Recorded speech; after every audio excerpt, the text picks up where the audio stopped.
tí ó lè stable platform kan ni kò ní lè connect it's okay ẹni tó bá àtẹ announce ẹ̀ka tó pa but wá pick padà ẹ jẹ́ sáré kí àwọn tí mo rí tó ń wọlé Complete TV mo rí yín mo kí Doggy Stampy ẹ ṣé gan for the super chat àti Safety Domain àti ìyàwó kó gbogbo ẹ̀ tí ẹ fún wa ní support at least àwọn owó yẹn ń wúlò fún wa ní every month èyí tí ẹ mọ̀ ń wo AdSense mi ibẹ̀ ni a ti máa ń wo owó tó ń bọ̀ ẹ mọ̀ pé owó tó bá ń bọ̀ yẹn náà máa fẹ̀mí sí irú mọ́ǹtì ní sí wọ́n máa san £159 fún mi tó bá ti dé a máa sáré tún lò fáwọn kankan náà ni so mo kí yín gan ni owó yẹn náà èmi àti YouTube náà lájọ ń jagbà mọ́ra wa lọ́wọ́ ẹ bá fún wa ní £20 àwọn náà máa yọ èlò kan nínú ẹ̀ àwọn lọ́ni platform bọ́ ká tó gba kọ́ọ̀lù mi mo fẹ́ sọ̀rọ̀ nípa shadow banning ẹ jọ̀ọ́ ẹ bá mi pín program yìí àìtí parí I am not in a hurry if I have to do 5 hours I have the strength mo ti sùn dáadáa nígbà tí mo parí program lẹ́ẹ̀kan mo sùn lọ gbára sórí iṣẹ́ àmbẹ́ yẹn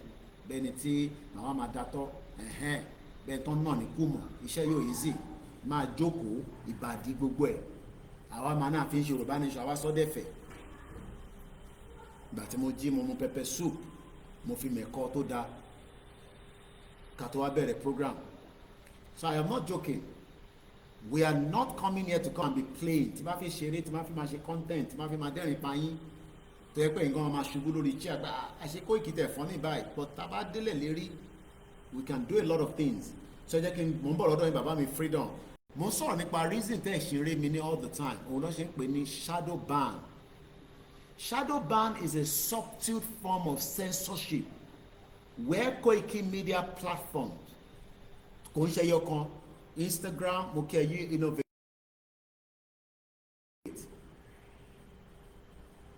Koiki Media platform limit a user visibility without directing banning me wọ́n ban mi ẹ̀rí mi lóòótọ́ but wọ́n send the signal síta pé Koiki wà live and that means that many people lose information pé mo wà on air kò ń ṣe pé platform yóò tó bẹ́ẹ̀ ó jù bẹ́ẹ̀ lọ but the fact that ìjàngbara ni platform yìí ń sọ̀rọ̀ lé lórí aláwọn tí wọ́n reported quietly lábẹ́lẹ̀ aláwọn tó jẹ́ pé wọ́n sọ fún wọn pé ẹ lè aláàbọ̀ boy kó máa sọ̀rọ̀ tó ń sọ yìí tó jẹ́ àwọn òyìnbó ni mo ń sọ ọkọ̀ ẹ̀ kò ń ṣe àwọn Áfíríkà àwọn ẹ̀ka mi pẹ̀lú àwọn Áfíríkà àwọn òyìnbó lè mi sọ yìí to liberate people láti gba àwọn èèyàn sílẹ̀ is a big task but in tó lè jẹ́ kó mú game yẹn change òun ni pé kí ẹ̀yin èmi gbogbo wa kájọ wá ṣe kí ni ká bọ́ sórí street ká wá prove pé in tí Koiki ń sọ lórí platform ẹ̀ in tí Yorùbá World Media ń sọ mo kàn carry wọn along but I am more focused on my platform mo máa ń like carry àwọn tó kó along but this particular platform is under ó dàbí ìgbà tẹ́ pé wọ́n ń bá ogun gidi wọ́n ń bá mi jà lórí platform yìí because the truth is something that wọ́n fẹ́ kẹ́ mọ̀ ẹni tó bá dẹ̀ ti gba òtítọ́ ó máa liberate ẹlòmíì ní sẹ́yìn lè bá sọ̀rọ̀ anything pé country yìí ń da aṣọ fún ẹ pé kò anúrọ̀ ló ń pa tó bá ní báwo ló ṣe máa náà ti gbọ́ lórí Koiki Media and Koiki Media yẹn ṣì ń dún so they know what they are doing but the good thing is that a ṣì láǹfààní àwọn èèyàn we have 171 people here kò ṣe gbogbo 171 yẹn ló fẹ́ Yorùbá country ẹlòmíì kan wà gbọ́ mi ó fẹ́ gbọ́ àṣìṣọ ọ̀rọ̀ tí máa sọ tó máa lọ mú jáde tó máa wá lò tó fẹ́ lò against rẹ̀ tó yẹ lò against mi ẹlòmíì nísìn ó take note gbogbo tí mò ń sọ ó máa gbé lọ fáwọn ẹlòmíì ṣo ti gbọ́ nǹkan tí Koiki sọ ṣo gbọ́ nǹkan tó sọ lórí platform ẹ̀ am I worried mo sọ fún gbogbo yín pé ẹ kéré sí nọ́mbà yẹn Britain lèmi ṣẹ́rí intemi fi yàtọ̀ sí gbogbo yín ni pé inú Britain lèmi gbé mo dẹ̀ ṣiṣẹ́ débẹ̀ ni ní gbogbo journalist tó ṣì ń bẹ ní Nàìjíríà tó ń bẹ ní UK mo mọ àwọn tí mo lè sọ fún yín pé wọ́n ní access number 10 Downing Street kò ń ṣe tán fún yàn kò ń ṣọ̀fẹ́ o ò lè pa gidi wọ́bẹ̀ o ò lè pa gidi wọ́bẹ̀ o ò lè pa gidi wọ́bẹ̀ so mo dáńtọ́ òun lélẹ̀ mo gbé dání West Africa ni tó bá ní orí ń ta wọ́n òun ni press card mi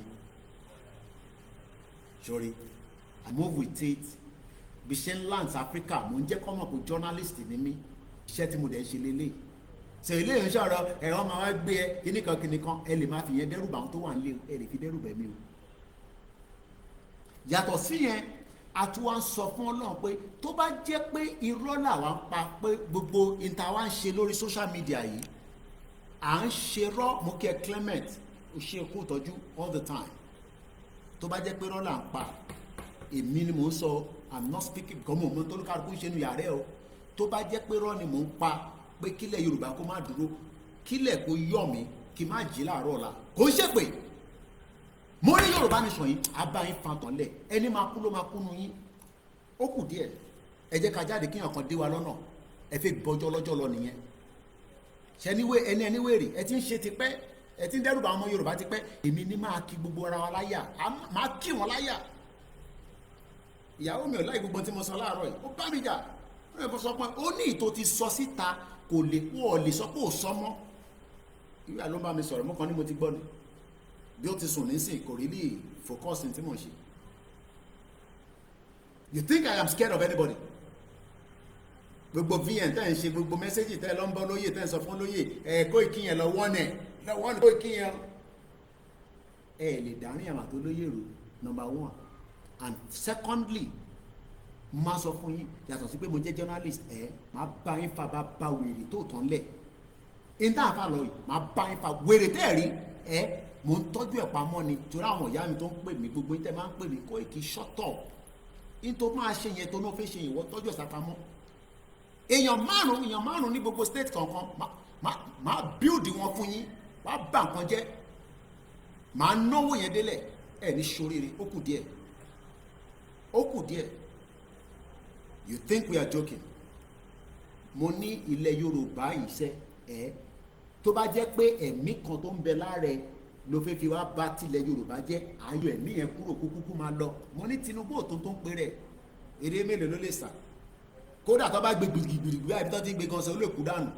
bẹ́ẹ̀ ni mo sọ fún yín àwọn tó ń jìnà ti knock eré mélòó ni Ọbásanjọ́ lè sà àwọn mú gbogbo structure ó mọ Ọbásanjọ́ farm ó kó sínú ẹ̀ ó kó sápò ààrẹ ó fi ń ṣe tọ̀ ìtọ̀ àbí bẹ́ẹ̀ kọ́ ṣe ẹ túbọ̀ máa bá platform yìí jà ara yín lẹ̀ ń bá jà bàbá làwa ń dúró dè kò dẹ̀ sí nǹkan tẹ́ lè ṣe bàbá máa make announcement yẹn I have told him categorically mo ti sọ fún bàbá pé announcement yẹn gbọ́dọ̀ jáde ẹ gbọ́dọ̀ ṣe announcement yẹn pé announcement yẹn ò ní jáde rọlẹ̀ pa bàbá máa ṣe announcement yẹn ẹni tó bá máa kú nu yín ni kó lọ kú announcement ẹ̀ fẹ́ kí bàbá yẹn ṣe ó máa ṣe I will be seeing him again màá tún rí bàbá yẹn but ní sọ pé ìjọba ẹni bàbá yẹn máa jáde bàbá yẹn ló máa padà wá fúnra rẹ̀ jáde but I am telling him that gbogbo ọmọ Yorùbá ń dúró dè yín dádì gbogbo ọmọ Yorùbá ń dúró dè yín mo dẹ̀ sọ fún yín pé tí mo bá fi ojú mo lè bẹ̀rẹ̀ rálì kí wọ́n lọ London mo ti sọ yẹn o bọ̀ pé mo ní fojú rí rálì tó padà lọ London yẹn bá ba rọ́ ni ìrọ̀lẹ́ pa ẹni sórí rẹ̀ yìnbọn bastard ẹ̀yìn lórí burúkú ẹ tún lọ sọ fún lóye Ìgbòho pé kó ìkí tútù bẹ̀rẹ̀ o gbọ́gbọ́n ẹ o gbàbúrò ẹ o àbí ìbí nǹkan tẹ máa ń ṣe nìyẹn ẹ rò pé lóye stupid bí ẹ̀yìn ni èèyàn máa lé Yorùbá ẹgbọ́n sókè alàgbà tó ń sọ̀rọ̀. The white lion bàbá mi ẹ̀fọn àpòṣẹ́. Ọlọ́run ló ń ṣẹ́kùn ṣe mi. Mo really appreciate yín sá lórí effort Yorùbá nation tẹ́ gbé lọ́wọ́. Sàmúkọ imagine lórí ọ̀rọ̀ àwa Yorùbá ni wípé ṣé àwọn ọba wa tó wà nílẹ̀ Yorùbá táwọn Fúlàní sọ pé àwọn ló ní ilẹ̀ Yorùbá ṣé wọn ò lè sọ̀rọ̀ ni. Báwo ló ṣe fi sọ̀rọ̀ nígbà tó wà lábẹ́ wọ́n lè ẹ má máa ní ṣé wọ́n lè sọ̀rọ̀ náà ni ẹ tún padà sẹ́yìn ọ̀rọ̀ wo ló fẹ́ sọ. Mr. Koiki kémi náà tó kúrò ní Nàìjíríà sá láti ẹ̀ mo fi Nàìjíríà àdẹ́sà mi ò ní ìkọ̀kọ̀ bí ìtún pé mo ra data 1 gig mo fi ń wo program ní kémi náà tó kúrò tí mo fi lórí ọ̀fẹ́ láti kúrò ń bẹ̀ wá sí Canada ń bì kí n ṣe pé bóyá mo dúró kọ èmi náà ṣàwùjọ náà. àmọ́ ẹ ní láti rojọ́ yẹn gbogbo alamọ bó ṣe ń lọ ó yé mi ẹ ti rí yàtọ̀ ẹ dé Canada bí ẹ ti rí yàtọ̀ ẹ ti rí yàtọ̀. ìgbà táwa dé ìlú yìí sá gọ́ọ̀mẹ̀ntì ń sanwó fún wa wọ́n tún fún wa yàrá tó jẹ́ pé àwọn olóṣèlú wa gan ò lè sùn ibẹ̀ làwọn fi wá sí ẹ bá mi sọ fáwọn tó wà nílé tó ti gbọ́ wọ́n lè fún wa lóúnjẹ ọ̀fẹ́. ṣé ń gbọ́rọ̀ ẹ tó ṣẹlẹ̀ Canada ní last year ló ń sọ̀rọ̀ rẹ̀. oúnjẹ ọ̀fẹ́ àwọn hòtẹ́ẹ̀ tó ń fi wá sí ní ojúmọ́ hòtẹ́ẹ̀ yẹn that is either $500 per night $500 convert to Nigeria money over 700,000 lójoojúmọ́ ni mo dẹ̀ gbé bẹ̀ fún 6 months wọ́n dẹ̀ fún wa lóúnjẹ ọ̀sán àárọ̀ àti alẹ́ wọ́n dẹ̀ tún fún wa lóúnjẹ. ẹni tó bí sọ̀hún nìyẹn o tó bí sí ìlú yẹn mo ní wọ́n bí mi sí UK wọ́n bí mi sí UK kò ń ṣe pé wọ́n lè bí mi sí UK. sáà mo tún wá ní orí ọ̀fẹ́ ọlọ́run tó wá fún mi lórí ọ̀fẹ́ kan ìgbà tí mo bẹ̀rẹ̀ sí ṣiṣẹ́ mo ṣiṣẹ́ ní rẹ́tọ́ràǹtì kan abọ́ làwọn ń fọ̀ bẹ́ẹ̀ yẹn. kò ń ṣe bẹ́ẹ̀ ṣe mi ní tẹ́lúkàlùkù ń ṣe lábúròdì nìyẹn wà wá máa upgrade díẹ̀díẹ̀. àwọn tó jẹ́ ní Nàìjíríà àwọn ọlọ́pàá tó ń gba 55,000 naira mo lè san owó èèyàn mẹ́wàá pẹ̀lú abọ́ tí mi ń fọ̀. with dignity ni kò ṣe pé ẹ̀ ń fọbọ́ yẹn with dignity because wọ́n bí chef yẹn dá kó disrespect yín nínú restaurant yẹn wọ́n bí bá bẹ́ẹ̀ dá. machine mo fi fọ mi kàn dúró àdé àríjẹ sínú machine. pé ẹ wá ń fọbọ́ chef kan wá wọlé ó wá ní you black kinní kan no dignity ni because wọ́n mọ̀ pé tó o bá ṣe ẹ mọ̀ pé nǹkan tẹ wà ní kitchen yẹn gan ẹ̀yin gan ni engine room restaurant yẹn because tẹ́ ẹ bá fọbọ́ yẹn wọ́n lè tajà fẹ́ lómi ìyẹn tó kọ́ chef kan ló sọ ẹ fẹ́ mi. Only you are the engine room of this kitchen. Only how? Only because I bought am for you. Tá a bá ti fọ àwọn olè tajà fẹ́ lómi. mo wá ìmọ̀tìsà iṣẹ́ ọ̀kadà lè ní ṣe kémi tó kúrò Nàìjíríà ọ̀tún máa lé ọ̀kadà kiri níbí báyìí tí mọ́tò ẹ̀ bá ní fọ́ọ̀tẹ̀ ọlọ́pàá máa bá yín dúró tí mẹkáníìkì máa fi ṣe mọ́tò yìí tán the funnest part ìta mo tún wá ní orí ọ̀fẹ́ mo tún wá ṣiṣẹ́ ní airport Nàìjíríà ò ní airline tó ń fọ́ from Nàìjíríà to Kenya. Bàbá kí ló tẹ̀ fẹ́ ká máa sùn ẹjọ́ kan tí mò ń bá wọn sọ̀rọ̀ bí a lé Sunday mo wá ní kí òyìnbó wo mo tẹ̀lé mo ní mo ṣáà sọ bàbá yẹn ní òun ti sọ fún kíkẹ́ ẹ máa sọ pé Nàìjíríà ìṣe mo ṣáà mọ̀ ọmọ bí ṣe lo èdè yẹn pé Nàìjíríà I keep telling you kẹ́yẹ́ máa lo language pé Nàìjíríà kò ń ṣe country civilized okay civilized ni mo ní Nàìjíríà bàbá ní kí ló ń jẹ́ civilized àwọn ti sọ fún pé Nàìjíríà wà civilized kò ń ṣe civilized country. bàbá wa Ọ̀jájá ò lè kọ́ ìfẹ́ center sí Ọ̀ṣun state ó ń gbé lọ sí Ondo state ìgbà tí mo kọjá gba Ọ̀ṣun state ibi tó ti ń wago tí ó dẹ̀ yẹ kó rí bẹ́ẹ̀ sà tó dẹ̀ kó owó Nàìjíríà téèyàn kan dẹ̀ kó sápò ìyá àwọn ọmọ Nàìjíríà rìn kiri ibi tí àwọn ọmọ Yorùbá ti wá rìn kiri ní pé wọ́n dẹ̀ wá tó wá kù sínú owó Nàìjíríà náà àwọn pípò fi ń ṣe ara rìn dín òun ni àná ní Tinubu ń fáwọn sínétọ̀ wa ní 2 billion every month. ọmọ dizzy mamoke kitchen only kitchen porter now is earning £15 per hour ní London £15 tó bá wà ní outside London ló máa jẹ́ bí i £10 torí pé area yẹn kò busy bí London £15 per hour tó bá tún lọ́kì gan àwọn bòmí gan wà tún máa gba oríṣiríṣi amenities. I would rather work as a kitchen porter nílẹ̀ Yorùbá than kí n máa ṣe kitchen porter ní UK níbi tá a dé nísìn ó pè mí pé ká ṣí hotel sílẹ̀ Yorùbá kí wọ́n á ṣiṣẹ́ fún yín níbẹ̀ as a kitchen porter but with dignity and with respect. mi ò láti ìgbà tí mo ti dé Canada mi ì lè sọ pé ẹni báyìí ló lówó jù ládùúgbò wa ẹ̀yin náà mọ́kọ́ sí pààkì mọ́tò. báwo lè fi mẹ́tò lówó kò ń ṣe pé kò sí lówó everybody is equal everybody is equal. The fucking country. I'm sure when we are saying all this ta sọ fáwọn èèyàn wa pé nígbà tá a máa ń sọ fáwọn èèyàn wa tó bá yẹ pé yóò travel nísìn ok ẹ kọ́kọ́ fún wa ní ẹ kọ́kọ́ fún wa nígbà tẹ kọ́kọ́ dé airport ẹ má fún wa ní too much information kí ni ẹ kọ́kọ́ fi notice pé ẹ ti kúrò Nàìjíríà torí èmi mo tẹ́mi fi mọ̀ pé mo ti kúrò Nàìjíríà ní 1998 nígbà tẹ kọ́kọ́ dé Canada yẹn kí lẹ fi mọ̀ pé ẹ sí Nàìjíríà mọ́. wẹ́dà tí mo kọ́kọ́ gbà gan ó fi lè fún pé ìlú yìí ó extraordinary òtútù train nǹkan bá ṣe ń land báyìí train ìlú wa pick wa ọmọ kékeré train àrìnsẹ̀ for me airport wa ní Nàìjíríà lift òṣìṣẹ́. a ní kàn ṣe country ẹ̀fẹ̀ ọ̀rọ̀ ẹ̀kọ́ àìdó important fẹ́ sọ ni pé identity wa is stolen Nigeria ò lè ṣiṣẹ́ because mo ti sọ Nigeria is not designed to work Britain ni mo tọ́ ṣe fún gbogbo wa wọ́n design pé kí Nàìjíríà kó ṣiṣẹ́ wọ́n design it for business entity business purposes fún àǹfààní ara wọn àwọn ọmọ tí wọ́n wá ń gbádùn, ìyà wá ń jà wá ìran ọmọ aládé tó jẹ́ ọmọ Oòduà, torí gbogbo àná la ti ń sọ ní sípé àkójọ ọmọ Yorùbá mọ́ ìkan náà ni gbogbo ẹ̀. nítorí important ni pé ká kọ́kọ́ dáwó ná, ká wá ṣe túnṣà, ká wá ṣe tẹ̀síwájú. wọ́n fẹ́ máa mò ń gbọ́ yín sà.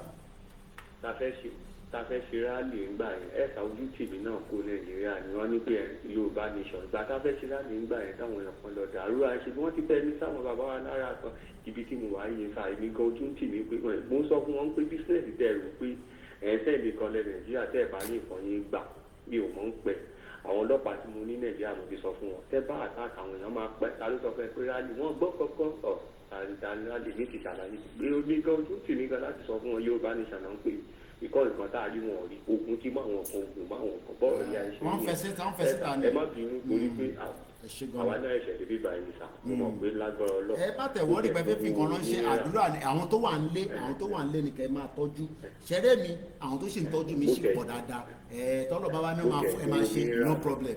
ẹ ṣé gan ni mo dúpẹ́, ẹ ṣé gan ni bàbá wa. bíyàn bá kúrò Nàìjíríà kò lè mọ̀ pé bó ṣe rí nìyẹn. ẹ tẹ́ fẹ́ pẹ́ ṣe sùúrù. ẹ jẹ́ àkọ́kọ́ lọ sọ́dọ̀ brọ́dà wa Yorùbá Freedom. ẹ̀yin tẹ́ ń pè wá ẹ ṣe sùúrù, ẹ má bínú ẹjọ́ torí Elédùmarè. Yorùbá Freedom ẹ bá gbóhùn sókè látòrí Twitter space. ẹ̀yin tẹ́ ń pè mí mo máa return call yín, ẹ fún mi ní few seconds. ẹ gbóhùn sókè. mo fi tọ̀tọ̀wọ̀ kí yín, mo kí gbogbo ẹ̀yin ìyá mi o, ẹ̀yin ìyá Oòduà, èmi náà lọ́kọ gbogbo yín.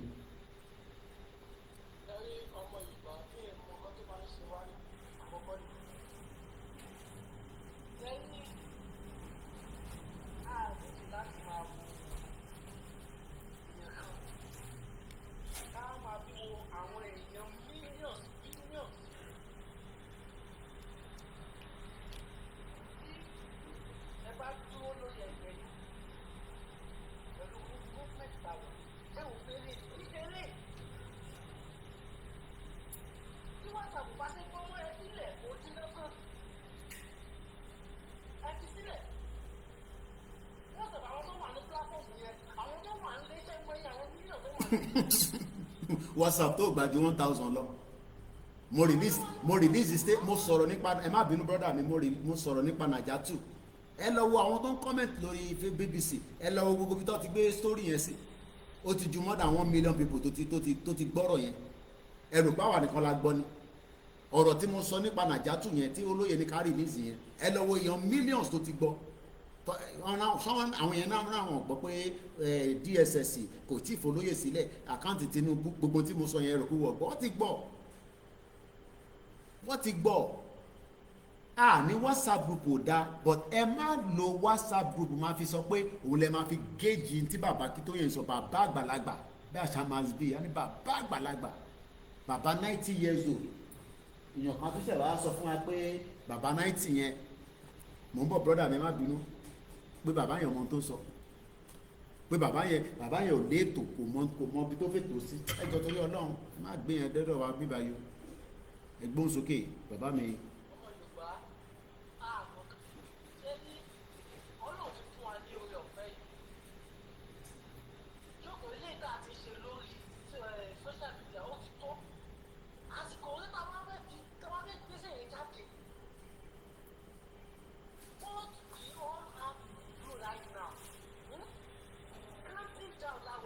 bẹ́ẹ̀ni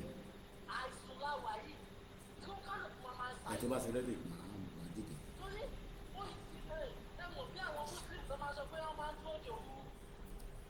Lalaitu Quadri Lalaitu Quadri bẹ́ẹ̀ni.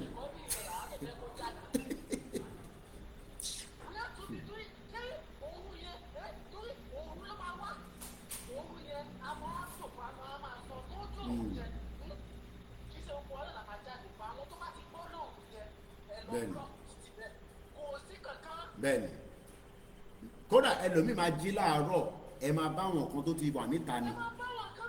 kò ń ṣe gbogbo náà la máa jáde lẹ́sẹ̀kẹsẹ̀, but ìwọ tó bá ti lè gbọ́ yẹn, tó bá ti lè gbọ́ pé mídíà ti jáde o, Koiki ti jáde o, bàbá Akíntóyè ti sọ̀rọ̀ o, tàdé ti mú confirmation pé lóòótọ́ bàbá ti sọ̀rọ̀ o, wàá bọ́ sí títí àdúgbò ẹ, wàá shut it down lẹ́sẹ̀kẹsẹ̀, kò sí movement kankan mọ́, stand still. until further notice n tá à ń pè ní rally nìyẹn. Tó bá wá tó bẹ́ẹ̀ kí gómìnà náà fi kọjá pẹ̀lú security òun káwo bó ṣe fi kọjá gbà yẹn bí ó máa pa gbogbo alójú títì yẹn ni bí àwọn náà náà family ni.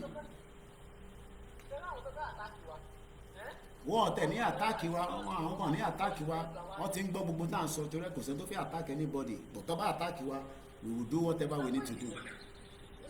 So it's ready.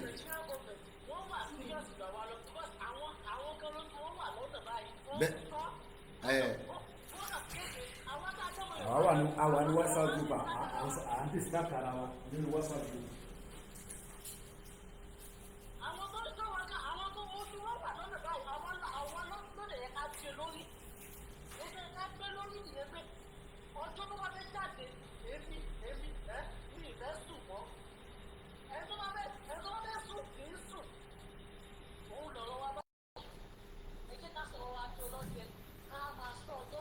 Bẹ́ẹ̀ni.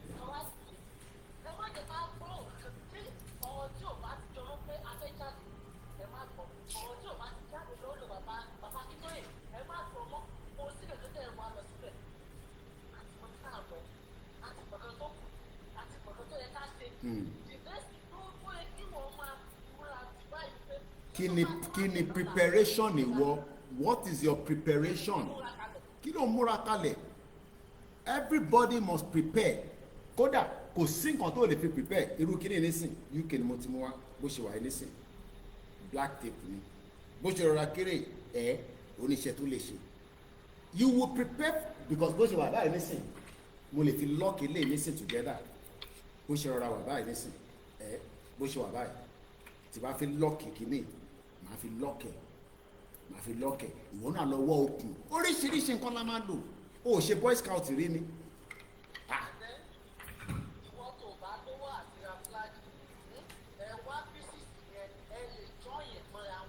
bẹ́ẹ̀ni ẹ̀gbọ́n ẹ̀ lè ṣe paper flag tá a bá ti délẹ̀ lérí officially tá a ti wà nínú pé a ní government tí wọ́n dẹ̀ ń pe owó wa tó ta fi pé owó tó ń pa ní Ọ̀ṣun state o wàá ṣe flag fún gbogbo wa wàá deliver sílé wa everything within 2 years every changes. Dubai tá à ń sá lọ ẹni tó sá lọ Canada nísìnyí last year tílẹ̀ Yorùbá bá dá kò ní sá lọ èmi tí mo ti sá lọ ní 27 years ẹni tó wà ní Ghana ẹni tó wà ní Cote d'Ivoire ẹni tó wà ní Abidjan ẹni tó wà ní Sierra Leone but àwọn kan fẹ́ jẹ́ kẹ́ lọ ṣe ń sọ fún yín pé àìtí ẹ mọ̀ pé mò ń lo language ẹ̀ wọ́n ní àìtí rẹ́dì ṣáti ṣe tán wọ́n dẹ̀ mọ̀ pé gbogbo ṣáti rẹ́dì àìtí rẹ́dì yẹn wọ́n lè máa fi yẹn sẹ́nu bàbá Akíntóyè mọ̀ because bàbá Akíntóyè sọ pé ìyàwó àwọn sọ fún àwọn kó tó kú ní December 24 pé o gbọ́dọ̀ gbé wa délẹ̀ lérí sórí ìgbà tí bàbá Akíntóyè bá kú mọ́ wa lọ́wọ́ ẹ̀yin bọ́n bastard ẹ̀yin ìka ẹ̀yin ọ̀bà yẹn jẹ́ ẹ̀yin olè.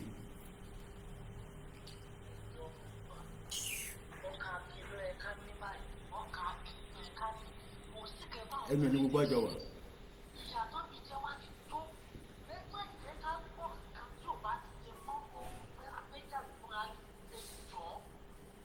Fètò wá distract ọmọ Yorùbá.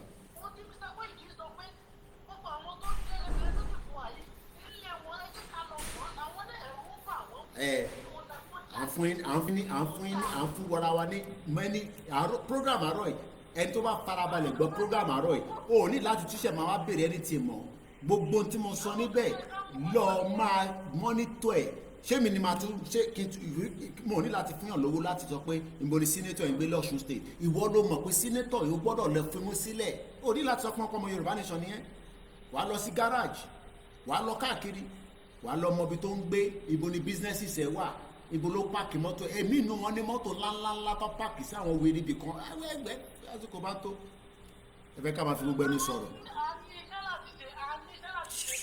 àwa jókòó sínú WhatsApp group.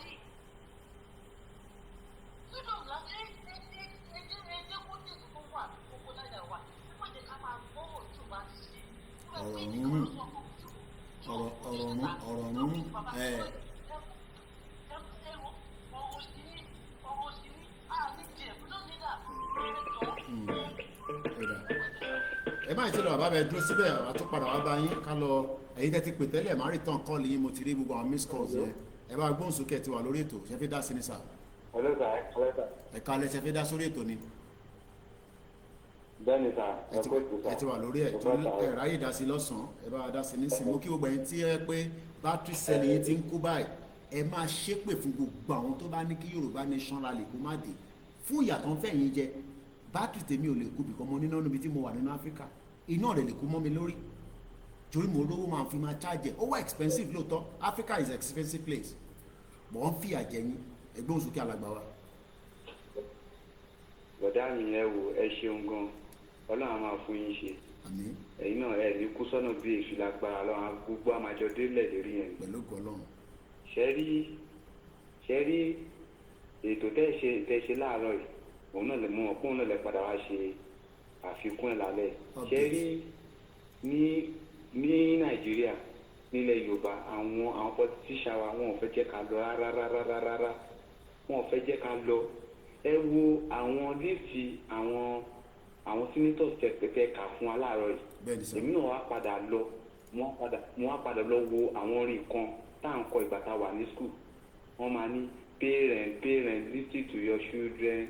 We are the leader of tomorrow, try to pay our school fees and give us the standard education. Ṣé àwọn bàbá olórí burúkú èmi ní Gbéga Daniel tó tún lọ fún senator àwọn children wo ló fẹ́ di leader of tomorrow bàbá 70 nínú senator ọmọ 12 years ọmọ 30 years tó lè ṣe tó lè ó di position yẹn wà nílẹ̀ Yorùbá wọn ò ní gbà ṣẹ́rí gbogbo ẹni tó bá ní ká máa lọ sẹ́ ẹ̀yìn òkú là ń jàkàrà wàhálà ẹ̀yìn wọn lálágbá Yorùbá nation lágbára Ọlọ́run ẹ̀yìn wọn lálágbá Yorùbá nation. ẹ bá ṣe program ẹ jọ ẹ bá gbọ́ lè ṣe bọ́tì mo gbádùn yín brọ́dà mi mo gbádùn yín ti kú mo gbádùn yín. wọn ò rẹ́gì fún wa rárá they are just go there for fight for their children and their unborn children.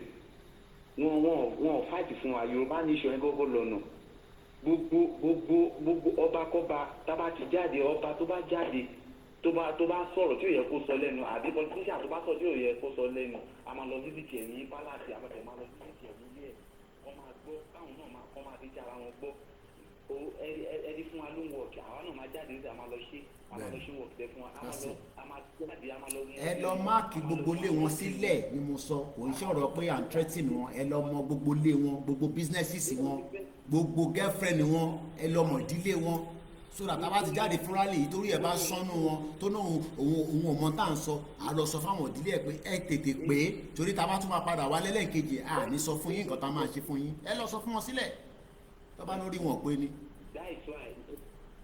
nǹkan tí mo fẹ́ sọ nìyẹn bọ̀dá mi máa bẹ́ẹ̀ sọ̀bọ̀. ẹ ṣé gan ni thank you very much mo ti fún wa ní homework èmi mo ní láti ṣe máa sọ fún ẹ pé mo tún ṣe máa rán yàn wá látẹ̀kọ̀ lọ sọ́ṣun state ìwọ tó ń gbé lọ́ṣun state tó ń ṣe Yorùbá nation kò bá jẹ́ yàn kan nìyẹn bẹ́ẹ̀ lọ wá solution sí nǹkan tí mo ti ń sọ sílẹ̀ kólúkálukú lọ múra sílẹ̀ mo kí ẹ̀yin tẹ́ wà lórí Facebook ẹ má bínú pé a ti switch torí pé ẹ̀ ń complain lẹ́ẹ̀kan pé software yẹn kò jẹ́ kẹ́ gbọ́ mi dáadáa ìyẹn la ṣe switch over mo kí ẹ̀yin tẹ́ wà ní Amẹ́ríkà bẹ́ẹ̀ tó pè lẹ́ẹ̀kan ẹnu break lọ́wọ́ àná ẹ̀jẹ̀ lọ sí ó dà ń pè Libya ní 218 kí n tó wá lọ sọ́dọ̀ Bishop Adesina àìtí parí ètò ẹni tí ó bá jẹ́ pé data yẹn lọ́lẹ̀ how much does it cost to print one flag èmi ọmọ yẹn èyí lẹ́ máa láti alàgbà wa tó ń pè á ti pè yín ẹ tún pè sí another number ni mo ti pè yín nísìn ẹgbẹ́ òsókè jẹ́ ká kọ́kọ́ lọ sọ́dọ̀ 218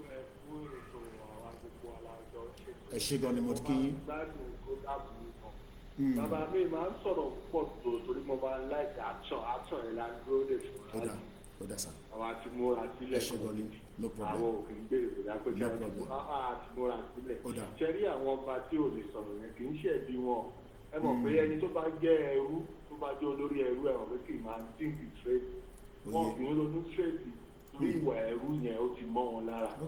Gbé kan lọ máa dọ̀bálẹ̀ sábẹ́ nìkan kan lọ máa bẹ̀bẹ̀ ọ̀kọ̀ọ̀kan tó jẹ́ ti wọn kọ́ máa bẹ̀bẹ̀ ìwà ẹrú yẹn ló wà lára àwọn ọba yẹn láti ọba kìíní dé ọba kejì ìwà ẹrú yẹn ló wà lára wọn tẹ̀lé gbogbo fíìmù táwọn ọba méjèèjì náà àtìlẹ́nu ọjọ́ mẹ́ta iṣẹ́ àwọn politician iṣẹ́ àwọn politician ẹrú ní gbogbo wọn àwọn politician wa jà wá lólè ní wọn ò ní lè lọ ìdílé àwa la máa sọ fún wọn pé kán fi ẹ̀tọ́ wa sílẹ̀ a máa gba ẹ̀tọ́ wa ní ọwọ́ wọn kó tó di pé wọ́n lè lọ wọn kàn ní sọ pé wọ́n wá jalè bẹ́ẹ̀ kankan mú nǹkan tán jí kán máa lọ lọ́wọ́ a máa gbà lọ́wọ́ wọn by force by fire ṣe rí kò sí kí irú nǹkan báyìí kó máa ní àtakò torí ní nǹkan tó bá ti jẹ́ gidi tó bá ti jẹ́ ọ̀rìjínà àwọn kan máa wà níbì kan wọ́n fẹ́ máa takò nítorí pé ó jẹ́ gidi ni tó bá yẹ pé ayédèrú ibẹ̀ yẹn kò ní sẹ́ni tó máa takò nítorí pé ó jẹ́ gidi ó jẹ́ ọ̀tẹ̀ntì tọ́jú ẹ̀mọ́ pé a máa gba Yorùbá nation ẹ̀ tó dáhùn ẹ̀dá nítorí pé wọ́n jẹ́ ẹrú wọ́n ti gba owó tó yẹ pé wọ́n máa ná sọ lọ́jọ́ kan ọjọ́ méjì wọ́n ti gbà eléyìí tani kan jà fún ìran wọn ọmọ wọn máa fi rántí wọn ò jà fún ọ rò pé Britain America tó wà òkè yẹn Canada yẹn wọn mọ̀ pé àwọn kan ló jà kó tó di pé ó wà òkè ni àwọn kan ló jà kó tó di pé ó wà òkè káwọn kan tó lè máa lọ bẹ̀ àwa ti rẹ́dí o bàbá làwà dúró dè à ń sọ̀rọ̀ mọ́ọ̀sì Ìgbòho pọ̀ àpọ̀lé gan gidi àpọ̀lé àwa Ìgbòho gan àpọ̀lé àrètí pé kán wíṣù tọ́ba ti wíṣù ẹ̀ máa rí. ilé sínétọ̀ tèmi èmi kẹ́gbẹ́ ṣe sọ lọ́sọ̀ọ́ yẹn mi ti lọ́bẹ̀. That's it. mo ti lọ́bẹ̀. kẹ́kọ̀ọ́ lọ́mọbẹ̀ kẹ́kọ̀ọ́ kẹgbọ́kadà kẹfí mọ́bẹ̀ that's all tó lórí ọ̀pẹ ni. mo kàn mọ bẹ ní mo mọ ilé títí ẹ̀ tó kọ́ ilé family house wọn gangan mo mọ ẹbí tó mọ̀ tó bá ti ṣe tábà ti ráàlì wa tó bá ti stọ́ọ̀pù wa ọ̀dọ̀ ẹ̀ lè ní lọ máa gbé ìlú ẹ̀ ló fẹ́ fà. kí ló ṣẹlẹ̀. ọba ìlú mi ò lè sọ fún mi pé kí n má jáde fúnra rí bàbá tó bí mi gan ò lè sọ fún mi pé kí n má jáde fúnra rí pé mo fẹ́ béèrè ẹ̀tọ́ mi a sọ pé kí n má jáde kí ló fẹ́ tó bá fẹ́ ṣe ẹrú kó máa ṣe ẹrú títí ẹ lọ mi ò ṣe ẹrú mọ́ o mo dẹ̀ máa jáde fúnra rí nǹkan tó bá máa gbà lá máa fún. bẹ́ẹ̀ni àwa dẹ̀ lálẹ́ wa and we will work together and we will be very formidable. mo kí ẹ ṣé gan ni irú àwọn tẹ́ ẹ ká máa gbọ́ lélẹ̀ ẹ máa kí ẹ̀ kọ́kọ́ wá sọ fún yín pé àìtí rẹ́dì alàgbà wa tó ń pè láti Amẹ́ríkà mo tuntun pè yín padà ẹ̀yin tẹ́ ẹ bẹ̀rẹ̀ pé èlò ni flag èlò ni kinní kan ẹ pe àwọn printer ládùúgbò yín ẹni tó fẹ́ ṣe flag ẹ pe bàbá wa E.O. Agboola àwọn yonkan kan náà wọ́n ṣe 4x4 ẹni tó bá lè ṣe paper wall ẹ ṣe paper wall ẹni tó bá lè ṣaláṣọ ẹ ṣaláṣọ ẹni tó bá fẹ́ ṣe t-shirt ẹ ṣe t-shirt kódà kò bá jẹ́ ìtẹ́tí nílé tẹ́lẹ̀ tó ti gbó ẹ máa wọ̀ bọ̀ kó ti gbó ẹ máa wọ̀ bọ̀ in tó mátà ni pé let us all be formidable inú heart wa ní Yorùbá nation gbọ́dọ̀ wà inú gbáyà wa báyìí bó ṣe wà nínú gbáyà tèmi wò ó inú gbáyà wa ni kó wà àṣírí kó wà nínú gbáyà ẹ báyìí kó wà nínú gbáyà ẹ it is not a joke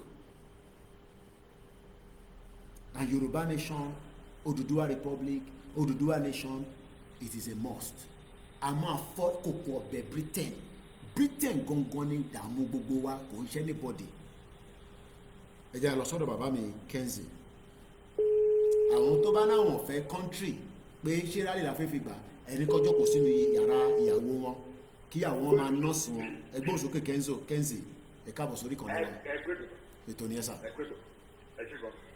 àwọn èèyàn ní pẹ́ bá sọ̀rọ̀ fún ìjọba lọ nígbà tí wọ́n bá ti àná ṣùgbọ́n jáde ẹ má dáwọn olóṣèlú rẹ̀ lóhùn ẹ má jẹ́ ká dáwọn tìǹbù lóhùn kò yé gbogbo ìtàn gbé wá ìwọ lọ́ba ìwọ ni gbogbo ẹ̀ kò ẹ̀wọ̀ ẹ jẹ́ ká ti rí tiẹ̀ kó lórí sísẹ́ẹ̀mù kò yé ẹ ti tó bá jọ̀rọ̀ ọba ọ̀rọ̀ kìíní kan ẹ jẹ́ ká yọ dànù ká fèsì kẹta nídìí ẹjọ́ tó lọ mú bẹ́ẹ̀ mú rọ́ gbó wá ní o ọlọ́dẹ fún wa ṣe ẹjọ́ tó lọ wíwèé náà ṣe yìí wọ́n ti máa báyìí táyà ní ẹjọ́ ọlọ́wà fún ẹ̀jẹ̀ má dáwọn lóhùn kí má máa sọ ẹjọ́ lórí prógrámù ẹ̀jẹ̀ kó máa sọ prógrámù kan kó èkì kìí ká fèsì bí láti máa gbó òótọ́ ibẹ̀ láti máa mọ ká ń lọ ẹjọ́ gbogbo wọn sọ lọ́kùn tó yẹn rọ́bìṣì ẹjọ́ tó lọ ọlọ́dẹ fún wa ṣe ẹṣẹ́gun sàn ẹgbẹ́ tó sàn. ẹṣẹ́gun ni Kenzie mo kí ẹ̀yin tẹ́ wà ní South Africa mo kí bàbá mi Kenzie mo kí ìyàwó Sherifa Agbábíàká mo kí ẹ̀yin ọmọ Oòduà àwọn ọmọ Yorùbá nation àwọn ọmọ Odùduwà republic Yorùbá ni mí ọmọ olúwàbí dẹ̀ ni wá kí ló dé ta ṣe fẹ́ gba country wa kí ló dé ta ṣe fẹ́ jáde fún rally wa torí pé a fẹ́ dá dúró gẹ́gẹ́ bí an independent country mo kí bàbá wa Ìdòwú mo lọ bẹ́ẹ̀ mo kẹ́yìn tí ẹ jẹ́ silent listener fún dìkan àbí dìkejì for security reason níbi tẹ́ ti ń ṣiṣẹ́ ẹ lè comment ẹ lè pè àmọ́ ó ń ta yín lára lákọ̀ọ́kọ́ ló máa bá mi pàdé kí lè lè sọ lẹ́nu jákẹ́ ẹ ṣe o fi pé bọ́ ṣe ń gba country nìyẹn ṣé bẹ́ẹ̀ ṣe máa ṣe náà nìyẹn bó ṣe ń sọ̀rọ̀ jágbá báyìí tó bá bíbà bẹ́ẹ̀ dá tá a bá jáde fún rally ìwọ cross wa lọ́nà ok kò rán àwọn èèyàn kó cross wa lọ́nà torí dádì ẹ̀ pé ni a máa sọ fún dádì ẹ̀ pé orí ìwọ gan ọ̀pẹ tó fi wá ń sọ ọ̀rọ̀ bẹ́ẹ̀ inú ilé ló wà ní ìta ló wà ní 60 million of our people cannot continue to live under bondage àrányàn kò lọ gba just item lẹ́ni ó ń sun púpọ̀ wọn ní owó mọ́tò àgbàlagbà láì sọ wọn kékeré ẹgbẹ́ òsókè Bishop Adesina. ẹ ṣe púpọ̀ gòkè ẹ ṣe púpọ̀ ẹ̀kọ́ ètò ẹ̀kọ́ iṣẹ́ takuntakun ọ̀rọ̀ àwọn ọmọ Yorùbá ó sú mi tí bá ní kó sú mi àwọn ọmọ Yorùbá bàjẹ́ ọ̀pọ̀lọpọ̀ wa bàjẹ́ àti bàjẹ́ jù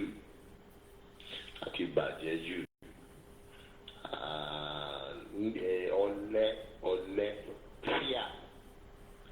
fíà bẹ̀ ni ó ṣe àwọn ọ̀pọ̀lọpọ̀ wọn. When you are people that arrogate what they are not to themselves nǹkan tí wọn ò jẹ́ tí wọ́n ń pera wọn bẹ́ẹ̀ and at the point of delivery ẹ wá rí wọn wọ́n máa ṣe ṣégeṣége wọn lè dúró lórí ẹsẹ̀ wọn. ó ní wọ́n mídíà kan tó jẹ́ pé gbogbo àjọ pariwo Yorùbá nation náà ní tẹ́lẹ̀ lamẹ́ríkà nísìn tó bá ń fè ní Tinubu atúfọ̀ láàyè atúfẹ̀ níbu atúfẹ̀ non-consistent kò mọ ohun tó kàn mọ́ confusing people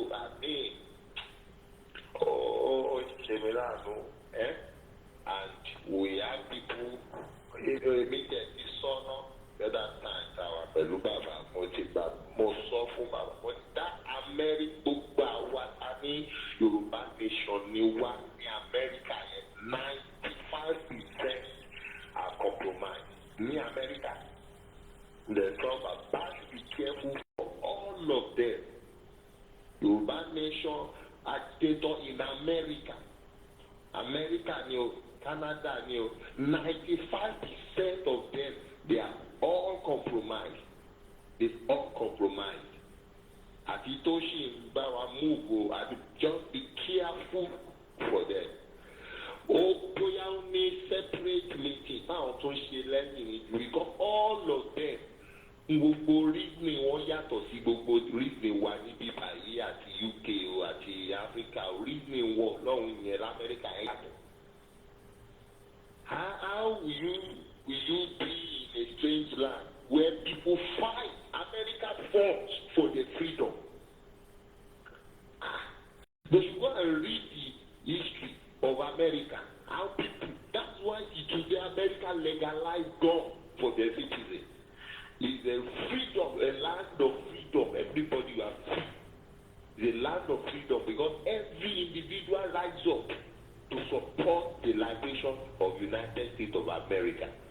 And the freedom starts from individual over there. So freedom is not just a state factor because the state is free. No, the state is free because the individual is free.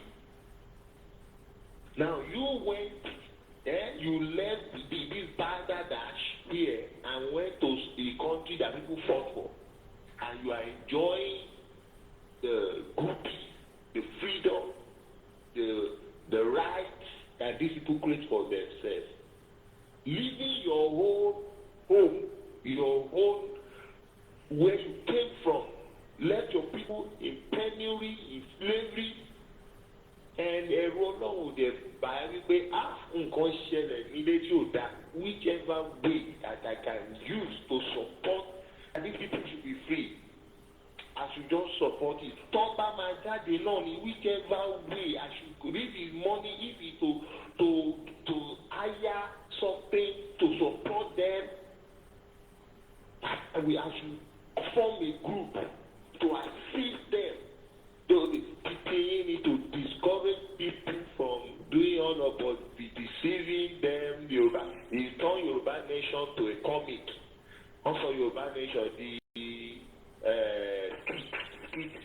social media just there on the social media and be talking about what we want to take one, want to take your want to take and take the solution. By I feel the solution you are talking on the media have effect at all.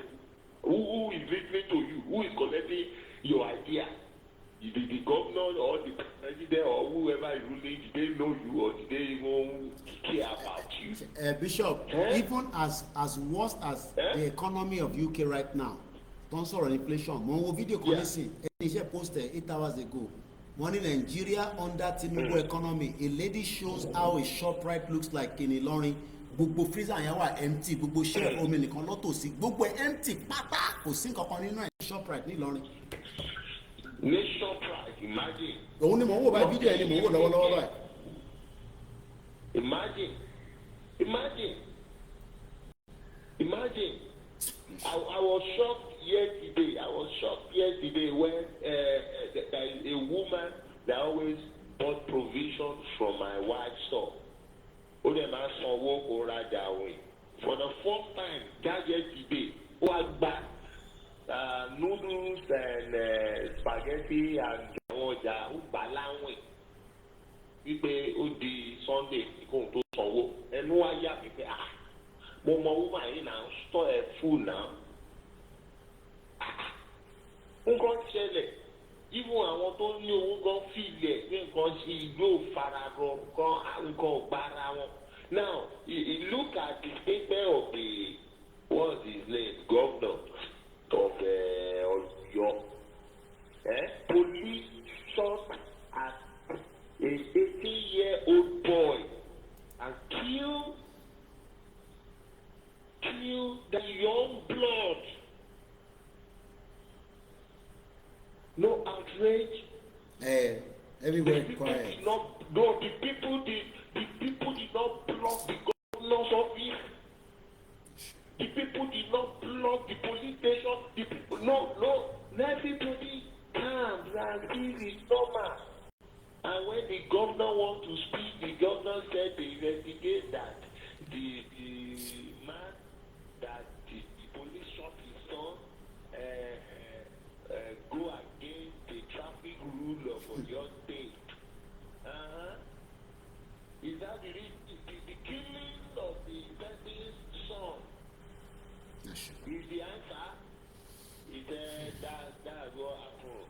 But nevertheless, he sent condolence. I mean, I can't bear it. It's unspeakable. It's more than what one could say. Nigerians reasoning, I mean, don't count Nigerian leadership or people, reasonable people. Don't. I'm thinking from other things differently that I'm going to do with this country. I'm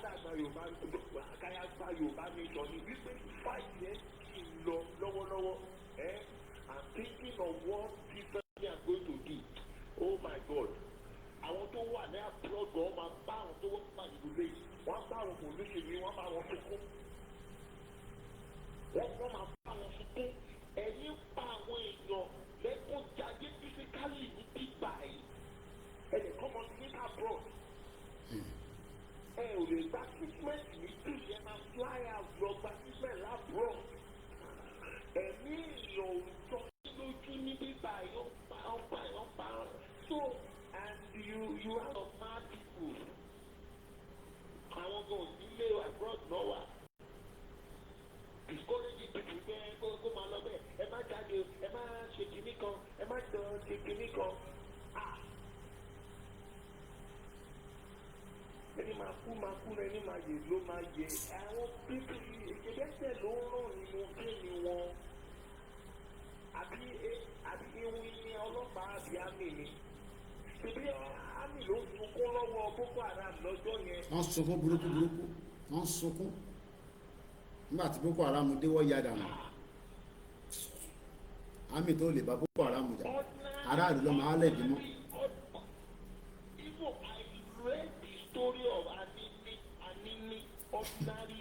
bẹ́ẹ̀ni Anini bá ń bọ̀wọ̀ bí bá bẹ́ẹ̀ dà èmi náà gbọ́ngbà yẹn mo gbọ́ sítórì yẹn Anini nìyẹn o Anini ń bọ̀ òfin dá dúró lọ́nà tani dá díẹ̀ òfin dá Anini dúró èmi náà gbọ́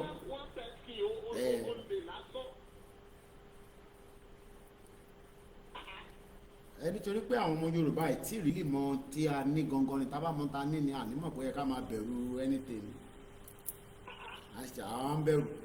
This time around, bàbá máa náà kò sí ọ̀lẹ́ kó ẹrù kọ̀ọ̀kan bàbá máa náà tí bàbá bá ti àná àwọn èèyàn jáde. That's it.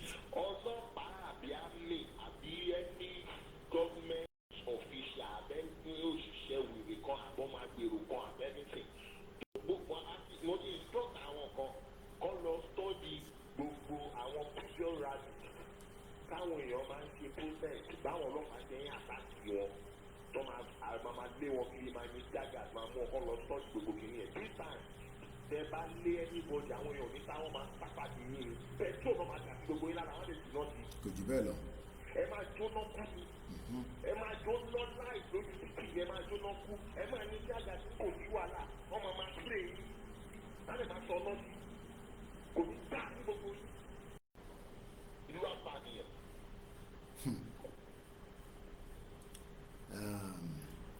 ṣe rí ẹ má lọ gbọ́ program tó máa fún yín ní ìbànújẹ́ ẹ wà lórí platform studio mo fẹ́ ká jọ gbọ́ fídíò yìí mo ti fẹ́ play fídíò yìí látẹ̀kan kọ́ọ̀lù ti reduce díẹ̀ nísìnyí mo kí Bishop Adésínà akọni ọkùnrin tẹ bá gbọ́ fídíò arákùnrin Dr. Kachi ló ń pè mo kí ẹ Ayọ̀míkún Dáméjì only reason why we want Yorùbá nation is because a fẹ́ kí ọlọ́pàá máa pa àwọn ọmọ wa ẹ bá mi share program yìí especially àwọn tó máa ń náà rí wa àti start Facebook yẹn padà àti end ẹ̀ lórí software but platform kan ni kò ní wà on is not a problem torí mo fẹ́ kẹ́ má gbọ́n tá à ń sọ let's listen to this together. This set of protocols in which those who work with the state are in collusion with these terrorists and representative of our security services, I believe, have been Afghanistan. You know, the started láti ibi tí bọ̀ àmà started láti ibi bẹ̀. Let's watch this together. Listen to that. I know there's a failure of our security architecture to actually tailor and prepare what I would call an intelligent response to the current insecurity across the country.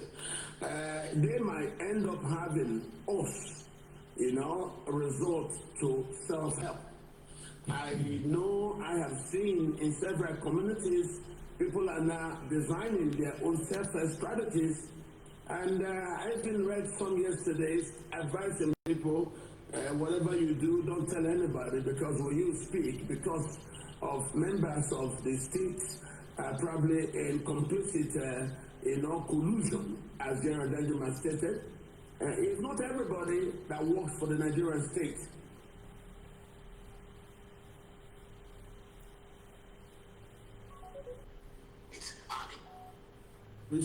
And President Tinubu has not been able to weed those people out.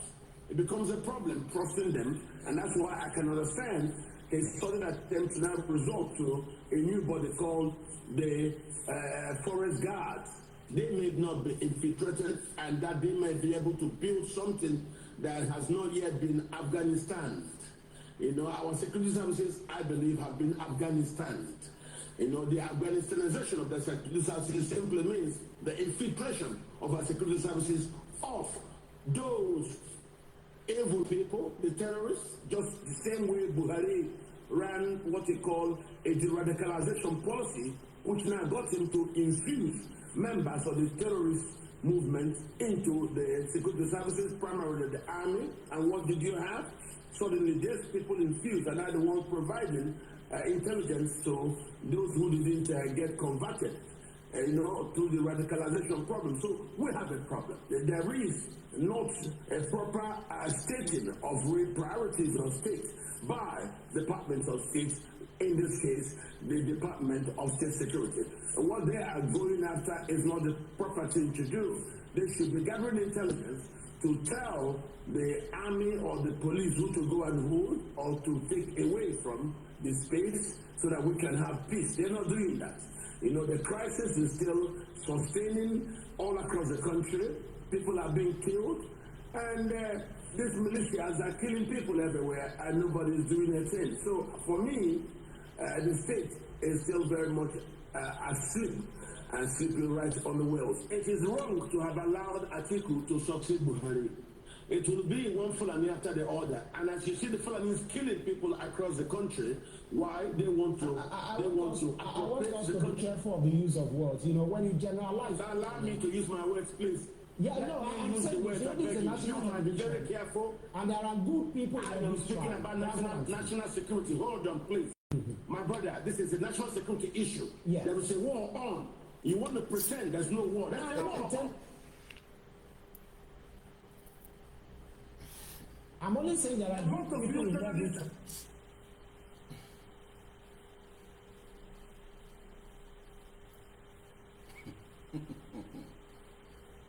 I'm only saying there are good people in every country. Why they want to appropriate the country. Be careful of the use of words. When you generalize. Allow me to use my words, please. Yeah, no, I'm saying words. Be very careful. And there are good people. I am speaking about national security. Hold on, please. My brother, this is a national security issue. Yeah. There is a war on. You want to pretend there's no war. There's a war on. I'm only saying there are good people in every part of the problem. You don't want to address the truth. There's a war on. When you saying you're not pretending, there's a war on. People are being killed everywhere. You're saying there's no war. What do you mean you're not pretending? You are. You are part of the problem in this country. Allow us to speak the truth so that people will know what's going on. There's a war on. People in the Benue cannot go to farm. People in Plateau cannot stay in their houses. People in Taraba can't. Everywhere there's a war. And you're telling me that we should keep quiet? No, there's a problem. So those who are responsible for the war simply want to turn Nigeria into a settler colonial entity. And that's what's going on. You don't see that. You're seeing the politics. Forget about the politics. There is a real problem in the country. People are not sleeping at night. People, even in daytime, our farmers cannot go to farms. We now have food security problems. Why? The Fulani war across West Africa has finally bettered in Nigeria. And you don't want me to talk about it. Why? Who are you afraid of? Who will hear it and we will die? This is the problem the country has gone wrong. Because a whole lot of you keep quiet. I'm aware of this. So please, when we have a problem like this, serious national security issue, we must stick to it and not pretend it doesn't exist. It does exist. There's nothing wrong with implosion. Implosions are historically normal in human situations. When you put too many things inside one container, they could implode when that container can no more bear them. What you will ask yourself is, after the implosion, where do we go to? Are you afraid of implosion? No, don't be afraid of implosion. In most societies, without an implosion, nobody knocks the gong and calls people to come and talk and find out solutions to the crisis that undermine the community. Nigeria currently is at a crossroad. There is a war on, an asymmetrical war, and the government seems very weak about it. People are panicking, and people are running, thinking that Tinubu can help. And that's the problem. If other politicians cannot, well, there's nothing wrong for the sake of security thinking that Tinubu will be different from either Atiku or Buhari. I see nothing different in Atiku and Buhari. They're the same 10 and 10 pence. So Tinubu is the only one that's different from them. If you're telling me now, I'll talk about security situation. That's the problem. The country is in dire straits, and the security architecture looks like it has been Afghanistan. It is right now ineffective, and that's why you're hearing people talk about state police and protocols that will allow the people to be able to protect themselves. We are moving towards that. If the government cannot help, people will resort to self-help. My brother, the security situation is serious and it is real. And this is the problem. We're not talking about it. We're pretentiously talking about it on the political front. There are underplays that are driving this problem in. One, the military are not united. Two, because of under the Buhari administration, there was a large-scale Afghanization of the Nigerian security services. I mean, Afghanization, you understand what it is. It's the penetration by political interests into the security services to actually plant soldiers who will do things in line with their own security intentions. And if they want to take over the country, of course, the easiest way is to put their militias into our army, or rather, to have our army give up weapons and give up bases easy to their militias. And that's what's going on. So people are actually, yes, that's why you're seeing some people try to run to Tinubu. But sometimes they might also start running to Tinubu and start organizing for themselves. I foresee people resorting to self-help. You see the army base. Ask yourself, I've said it on this program before, Tinubu might have taken over power, but is he in charge security-wise all over the country? I don't think so. There are a lot of infiltrations perpetrated during the Buhari period that Tinubu has not yet been able to undo. You now see a lot of those taken into security services, people who are said to be the radicalized elements from Boko Haram. It is those radicalized elements that are now showing the Boko Haram and all this Islamist fronts, militias, what to do in the country. At the end of the Civil War, Nigeria was 70% Christian, 30% Muslim. But the Muslims have been fighting to try to turn everything upside down. So, and their Muslim politicians are also doing the same thing. So, I tell you, there is an organization of Nigerian security services underway. And that's what I can tell you. I don't believe in all those things that have been done. If it is here, people agitating for peacefully, agitating for different standards, you will see the army come to the east and start arresting people, start arresting Sunday Igboho. How come the army are not strong up north? Don't forget. I love this man so much. Mo send ẹ sí gbogbo platforms. O ti bá pàdé. Koiki mo kí ẹja nǹkan kí mo sí mi dáadáa jàre. Ìyá dáadáa, ìyá lálùbáríkà. Gbogbo gbà làwọn èèyàn máa ní máa kí yín. Ìwọ náà gbọ́ ọmọ ẹ síta kó wá máa ṣe tí mò ń ṣe. Kò wá rò pé bóyá o tún lè wá jókòó wá máa gbọ́ nǹkan tọ́mọ ẹ bá ń sọ. Mọ̀mísí mi ò ní kí n má sọ anything, wọ́n kàn ní má ṣe pé ṣàfihàn sílẹ̀. Mọ̀mísí mi mọ̀ tá máa ṣe, tá máa fi ara wa sílẹ̀. Òun náà náwó owó pension ẹ̀ ó ná sínú movement yìí. Inú tíkẹ́ẹ̀tì mi, half of my ticket mo tún fi padà wá Mọ̀mísí mi lórí diesel. Ìwọ náà lọ mọ́ ọmọ tiẹ̀ síta, ọmọ ẹ̀ tó gbé sínú ilé yẹn, gbọ́ ọmọ ẹ̀ síta. Kó wá pariwo Yorùbá nation, mo kẹ́ Biafra superstar. Ọlọ́mọ fi Nnamdi Kanu sílẹ̀ àti Simon Ekpa, they will come back very strong like Igboho did after 2 years, pinned down in Benin Republic. Biafra will go, Yoruba will go, Hausa will go, Middle Belt will go. Nigeria will be divided. Ẹ̀gbọ́n tarakùnrin sọ, a máa tún gbọ́. I purposely don't want to interrupt him, but nígbà tó débi ti gbowó yẹn mo lè hold ẹ̀ mọ́. Mo send ẹ̀sọ́ lóye náà. Ẹ̀gbọ́n tí Ayọ̀mí Kúdámíjù sọ, ó ní when people get into self-help, anarchy ti ń bọ̀, ó ní kò sógun nínú Nàìjíríà. Can you confirm now that there is a war in Nigeria? Òmùgọ̀.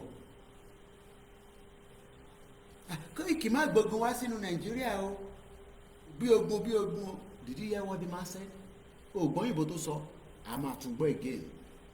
Àìtí kanjú, tí wọ́n bá fẹ́ lọ sùn, wọ́n ló lọ sùn. Àwa wà lójú ogun already. Ṣé wọ́n ti bá mi lọ fọ fìlà yẹn, gbogbo fìlà mi dọ̀tí gan rùn.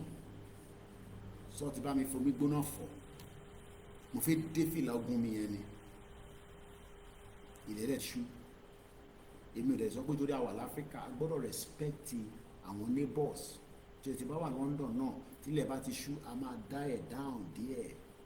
òyìn tí ẹ̀ ń di program ìwọ tó bá fẹ́ lọ sùn kí ló ń kọ́ àwọn lójú àwọ̀ èmi ò lọ́bì kọ́kàn tẹ bá jí láàárọ̀ ibi tẹ bá wò ó dé continue. Ayọ̀mí Kúndáméjù tó bá pè á ní ẹ̀gbọ́n mi mo kí African Confidential, mo kí gbogbo ẹ̀yin tẹ́ wà l'Amẹ́ríkà, ẹ má gbàgbé ẹ support wa. Owó la níìdì níbi tá a dé nísìn láti fi mú fọ ṣẹ́rí gbogbo àtọ́ ní àwọn onídìí owó tẹ́lẹ̀ ti ràn lọ́wọ́. Mo ní kò sẹ́ni tẹ́ ẹ̀ fún ní support ní gbogbo wa. Ẹ má ìkẹ́ni kankan gbé yín ní múgù pé àwọn ń gbowó lórí platform wa o, owó platform Koiki ló ti ń gbowó. Irọ́ ni o. Gbogbo yín lẹ ti send owó through èèyàn kan, ó yá Koiki bá mi send ilé ìsẹ́ni báyìí bá mi gbogbo wa lẹ́yìn ilẹ̀ máa fún lówó. Kí àkọ́ má gbé yín ní bẹ́ẹ̀ bá wá fẹ́ anybody lówó, gbogbo bí tẹ bá ti san super chat sí ẹ̀ fún ọ lówó náà nìyẹn. Látijọ́ ta ti ra wọ́kítọ́kì ta ti ra nísìn, èmi fúnra mi gan mo ti gbẹ̀yọ kan nínú ẹ̀ pé ẹ bá mi tọ́jú ẹyọ kan. Àwọn tó dẹ̀ gba wọ́kítọ́kì lẹ́yìn ta ti pín over 80 ẹ rántí ẹ ti gbàgbé nọ́mbà yẹn 80 la kó fún àwọn bàbá Akíntóyè àti Ìgbòho, mo kó fún Akínọlá nínú ẹ̀. Àwọn tó kù wọ́n ní ká quiet ẹ̀ for security reason. Àwọn tó ti gbà wà lọ́wọ́ mọ̀ àwọn ọmọ tó wà lọ́wọ́ wọn tó báyìí tí ìgbà kò ń ṣe tọ́ ẹ̀ àlówó kankan ta fi rà nísìnyí o tí òbí ọ̀kan máa ti àwọn ta ti promise dẹ̀ tówó bá tútù wà ní but for now so àwọn tó ní ẹ má dáwó sí ibi tó ti ra wọ́kítọ́kì o àwọn ọmọ bó ṣe ń lọ ẹ̀gbọ́n tarákùnrin sọ there is a systematic war. Ogun lọ nínú Nàìjíríà burúkú wọ́n pààyàn, ogun burúkú lọ oníkòsógun. I pity us if we don't prepare very well. Àwọn tó rẹ̀ fẹ́ nǹkan ṣe ló pọ̀ jù, so they will discourage you. Bẹ́ẹ̀ni ẹ̀gbọ́n tarákùnrin yẹn sọ ó sọ̀rọ̀ journalist fi short ẹnu ẹ̀ ó ní that is why they cannot do anything with me. Ìyẹn ló ṣe tún lò tọ̀dọ̀ tèmi pé ẹ lọ àtàkì Koiki ṣọ́ọ̀tì ní kò sọ̀rọ̀ báyìí jáde ni. Ṣé wọ́n la gbẹnusọ gbogbo Yorùbá? Ṣé mo ní mi ní gbẹnusọ gbogbo Yorùbá? I am just an media. Iṣẹ́ tí mo gbà tí mo yàn láàyò nìyẹn. Òun lélẹ̀. Mo make sure pé mo ń gbé press card mi kiri. Kò dẹ̀ tí expire. £23 ni mo ń san ní every month as a union member. Kò dẹ̀ tí expire.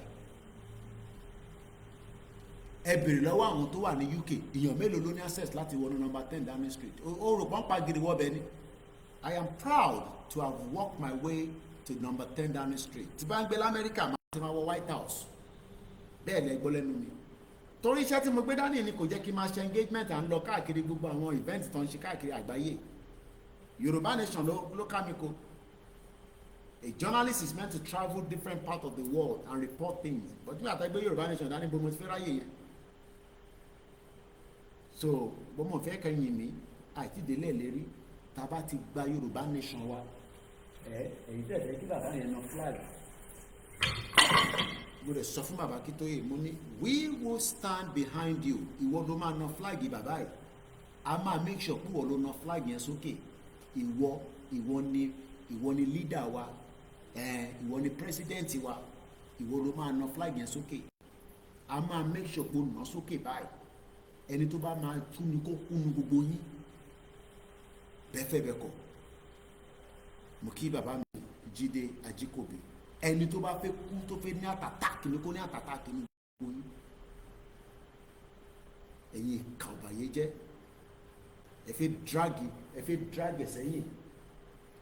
Ká lè pẹ́ nínú lórí ìgbẹ́ kéṣeṣe oríṣiríṣi máa dàbò wá. Ṣé àìtí pẹ́ tó? Àwọn kì í gba owó lórí platform wa. Ìrání. Ẹni kí gbogbo wọn kọ́ disclose èlò lọ́ngbà ní every month lórí platform wọn lórí YouTube. Wọ́n lè fún yín ní details yẹn bí ti Koiki. Wọ́n lè fún yín. Wọ́n sọ Yorùbá Nation, wọ́n sọ the content. Wọ́n sọ the àwùdà kẹ́ríkẹ́rí. Owó ni tí bá lọ sórí AdSense mi nísìn. AdSense yẹn ló ti ń sanwó fún gbogbo wa. Gbogbo ṣe ń san fún yín náà nìyẹn, gbogbo wa ló sanwó fún bẹ́ẹ̀. Mo sign sínú ẹ̀ nísìn. Ó ti ń gbé mi wọlé. á sọ iye tí YouTube sọ fún mi ní last month £159.99. adúpẹ́fẹ̀yìntẹ̀ fún wa tẹ́ ẹ̀ bá fún wa lè máa sọ pé owó yìí wà ń bẹ̀. owó tó máa san ní mọ́ǹtì ní sin £130 ó tún dín àbí mo kí ìyá mi Fatima mo fojú pa yín rẹ́yà rẹ̀ ìyá dáadáa ó rò pé torí ẹ̀ lèmi ṣe jókòó ni tèmi máa ń ṣe content máa beat gbogbo àwọn content creator because èmi wà expose nílùú òyìnbó màá wá join ẹ̀ mọ́ ti Yorùbá kódà mo lè má jẹ báàgì pé ajá lè oríṣiríṣi olúkálukú ṣe màá wá òyìnbó tó jẹ́ producer èmi náà lọ wá àwọn òyìnbó tó dáa tó gbọ́n ẹ rò pé Fẹlá Níkúlápó títí òyìnbó ló gbé sábẹ́ táwọn ọmọ ẹ̀ fi ń gbádùn ní sí tó ń sọ kábàkàbà lẹ́nu tíyẹn máa fagbó ṣeun tí a fagbó títí títí a róúnjẹ gidi jẹ ìwọ tó ń fagbó tó róúnjẹ jẹ wàá kú dànù. Let's come together and join the energy and work our way and get our country. Kò ní pẹ́ ẹ̀gbọ́n tarakùnrin yìí sọ mo kàn fẹ́ kẹ́kọ̀ọ́ ra gbọ́ bí ti gbowó yẹn díẹ̀ sí ẹ jẹ́ ká gbọ́. Some people try to run to Tinubu, but sometimes they might also stop running to Tinubu and start organizing for themselves. mo kíyà mi ajé olókun ẹ ṣe gan-an ẹ kú iṣẹ́ takuntakun tó bá níyà ìmọ̀ máa ṣe program àwọn wọn nà pé tó bá sọ fún mi ní 2 years ago pé ìyàwó yìí tó wà underground tó ń fund the movement tó ń náwó tó ń nọ́ra á tún gbójú síta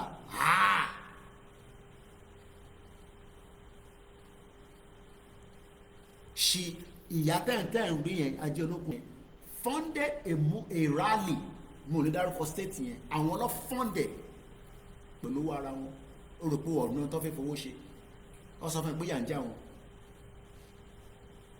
ọtún wá jáde wọn nígbà táwọn rí pé bí táwọn náà bá tún jáde táwọn èèyàn bá tún rí ọ̀nà dá obìnrin nígbà táwọn kan ti sọra wọn di ìtọ́sítọ́ọ̀dì gbé jágbajàgba lọ áfíríkà làwa wà wọ̀ lọ́bì kankan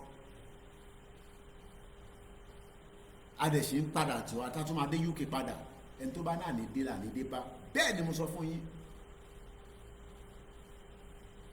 àwọn tó lè kúrò ní location wọn máa dẹ́rù bẹ̀yìn tẹ́ wà nílé ìwọ ló yẹ kó máa sọ fẹ́ni tó wà láàbùrọ̀dì ẹ pé gbẹ́gbẹ́gbẹ́ jágbajàgba lọ ìyà ń jà wá ní bíbá ẹ lówó data ẹ lówó internet ẹ lówó bis òun ní lájọ tí mo ti gbé dé kò tí ìjà cornflakes ni kí mo fẹ́ fi ṣe kọ̀ǹbífù ni mílíkì ni o rò pé bí ń pa mí lábúrò ní áfíríkà ni òun ní mílíkì ni náà mo ní kọ́ díẹ̀ yín fún mi pẹ̀lú iṣu ní àná náà ṣe ìjà ẹ̀kan bẹ́ẹ̀ òun ní turkish tea tí mo rà ní airport ni mo like turkish tea pump bastard idiot all over the place à ń sọ pé ká pull out of this shit whole country kí gbogbo wa lè gbé ìgbé ayé tó dáa a sọ fún yín pé àìtí ṣe tán o ẹ má yẹ kíkọ́ ìkíkọ́ yín sínú problem o ṣé lè tí bàbá yẹn sọ yín nísìn ṣó parọ́ bébí bá tẹ̀ ń parọ́ fún yín ṣárákùnrin yìí parọ́ ẹ jẹ́ ká gbọ́ láti bẹ̀rẹ̀ again kí wọ́n máa ṣe analysis lé lórí olórí burúkú journalist kò fẹ́ jẹ́ kó sọ̀rọ̀ nígbà tẹ́ fẹ́ kó sọ̀rọ̀ kí lẹ invite wá sórí show yín fún ó náà ń sọ̀rọ̀ national security ní kò ń dákẹ́ ẹlòmíì máa ń wò bẹ́ẹ̀ Koiki kò sógun wọ́n ń gbé àwọn ajagun tà wọlé Dangote ń gbé ajagun tà wọlé wọ́n náà fi wá gé oko ok ibo làwọn yẹn ń gbé nísìn ṣé bàbá àtúgbò kankan mọ́ báyìí we play too much a ti ṣeré pájù ṣìbá wa ta tẹ̀ mọ́ nípa Yorùbá ṣe láwọn tó èyí tẹ̀ mọ́ pa Yorùbá nation yẹn tẹ̀ ń sọ pé Yorùbá nation yín yẹn wo ibi tẹ́ ti ṣe pati wàá ju àdó olóró ẹ̀wọ̀n gbọ́ gbà ó bẹ́ẹ̀ ṣe gbọ́ gbà ó ní ìdí àràbà ní mo ṣe níjọ́ òní kéèyàn máa ní òun fi àwọn tó ń ṣapángolo káàkiri níbo ló ṣapángolo dé tó fi ń fún ní military grade gbà ó ti yé yín torí Instagram mo kí ẹ family mi ìtùnú kí grandma fi àjẹ gbogbo yàn àwọn ọmọ rẹ lọ sí school ṣe tèmi bá ìyà ò lè jà àwọn family mo make sure pé mo ń gbìyànjú bó ṣe gbogbo family mo lè tọ́jú ṣé mo lè tọ́jú gbogbo yín ṣé ìyá mi ajé ológun lè tọ́jú gbogbo yín a ní ká gba country tó ṣiṣẹ́ ìyá mi kíkẹ́ nọ́mbà tẹ́ ń pè sí yẹn ṣàlejò mi mo ní gbé níbẹ̀ yẹn ẹ ti ní studio number mi lọ́wọ́ studio number ní kẹ́pẹ́ ẹ ti wà pẹ̀lú mi ti pẹ́ kò ń ṣe mi ẹ mọ studio number ẹ tún number yẹn wò idiot all over the place wọ́n fi àjẹ gbogbo wa ọlọ́run mi já arógun o ogun ti wọlé o má jẹ́ kẹ́ni kankan fúlẹ̀ o wo ogun lọ burúkú nínú nàìjíríà ní 4 corners of nàìjíríà bílẹ̀ ṣe ṣú tó báyìí nísìn aago 12 báyìí ẹni tó jí gbé nísìn ló mọ̀ àìmọye àwọn èèyàn wà nínú igbó nísìn tó bọ̀bọ̀ tó jí gbé ó ní àwọn rin ó níbi táwọn rìn dé ẹni tó kú wọ́n pa ẹni tó kò tí kú tán wọ́n pa pé kó má bàa sá lọ bèbí mo fi fídíò yẹn wọ̀nyí níjẹta ẹgbọ́n sókè yá wa.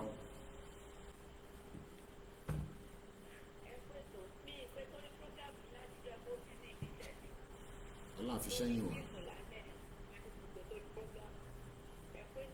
ọlọ́run ló ń ṣe.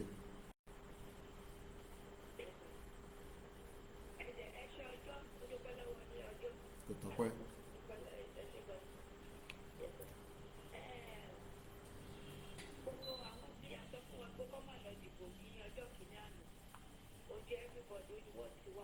ojú wọn tẹ̀ tí wà lẹ́tọ̀ọ́.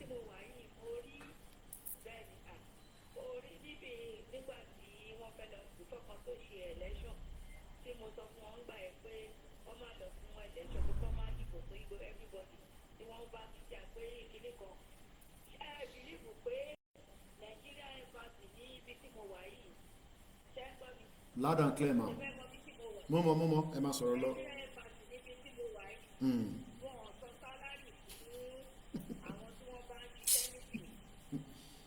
ìlú òfò wọ́n tún jẹ staff lọ wọ́n jẹ embassy ìlú tó wà inú ọ̀dọ̀ tó wà wọ́n jẹ wọ́n lówó nínú embassy.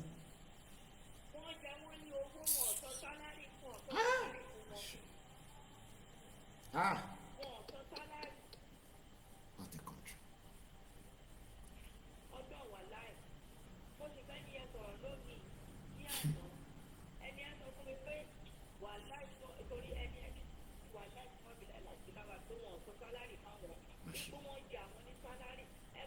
Federal government jẹ salary àwọn embassy staff outside the shore of Nigeria wọ́n jẹ owó tí ẹ kọ́ san fún staff labroad.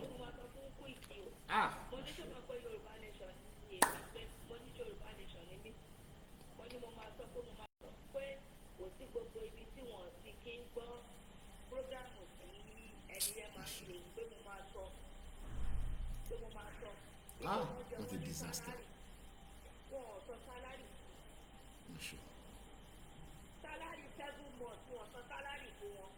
Masha. Mo kẹ́ ẹ̀ tẹ́ wà ní Lagos State.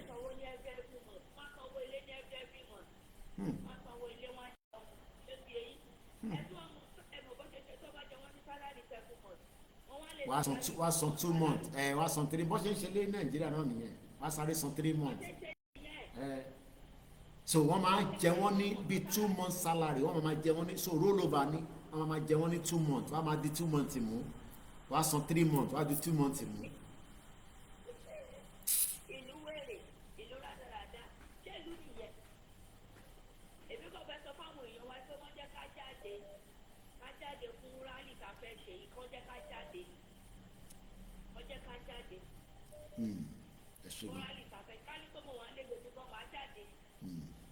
Because àwọn people yẹn mọ̀ lẹ́ni tí wọ́n fà wá.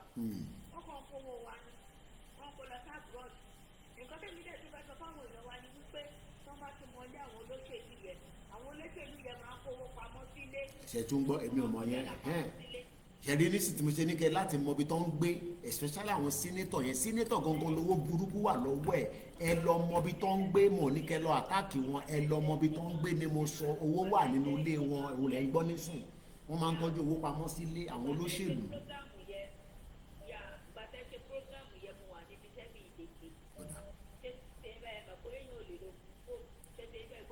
ẹ má sọ̀rọ̀ lọ òun náà ní information tẹ̀lé ẹ má tètè bá wa sọ̀rọ̀ yẹ fi sọ yẹn má fi gbé ẹ tí wàá fi ṣe yẹn yìí tẹ fi sọ yẹn ẹ má gbàgbé bá wa sọ gangan ẹ ti sọ nísà àwọn èèyàn ń gbọ́ yín ẹni tó gbọ́ tààrọ̀ tí ń gbọ́ talẹ́ táwọn bá gbọ́ nísìnyí wá download ẹ̀ à ń gbọ́ yín.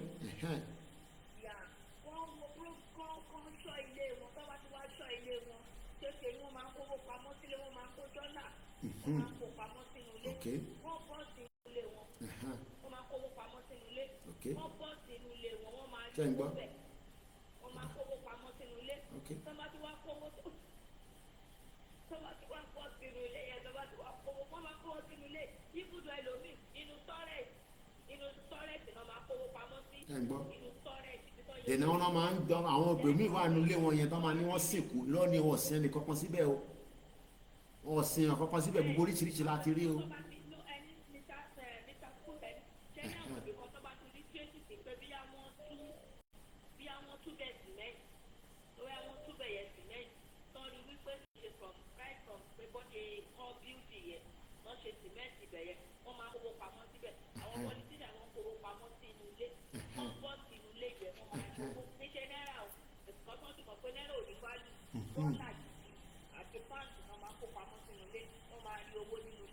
Okay.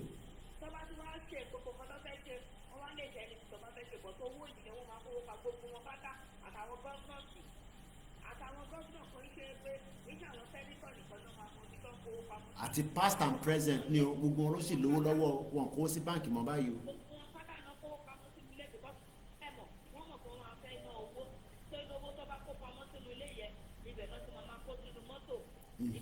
Ìyẹn ló máa ń ná fẹ́yìn tẹ́ bá tó bá jáde sí títì. Wọ́n dẹ̀ náà custom officer náà àwọn náà máa ń lówó wọ́n nìkan wà lọ́nà sáìdì ibi Ìjẹ̀bú mú ṣe gbogbo wọn pátápátá. Bó sì rí bẹ́ẹ̀ kò ń ṣọ̀rọ̀ 20 years àná sì rí bẹ́ẹ̀. Ìyàwó custom ọkọ̀ custom wọ́n wá ní ṣọ́ọ̀bù sí Àgbájé ní Oríta nìbàdàn wọ́n wá sí ṣọ́ọ̀bù síbẹ̀ gbogbo ẹrù tó bá ti gbà ní gbogbo ọwọ́ àwọn èèyàn ibẹ̀ náà máa ń kó lọ lọ́sí lọ máa ń kà. Wọ́n wá fi àbúrò wọn síbẹ̀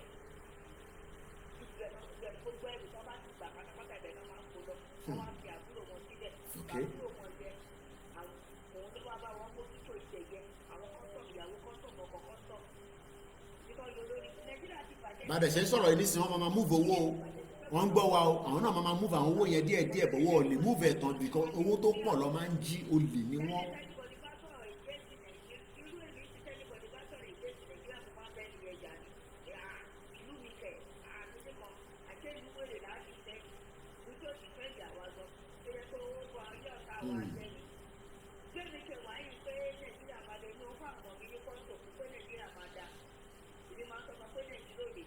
Okay.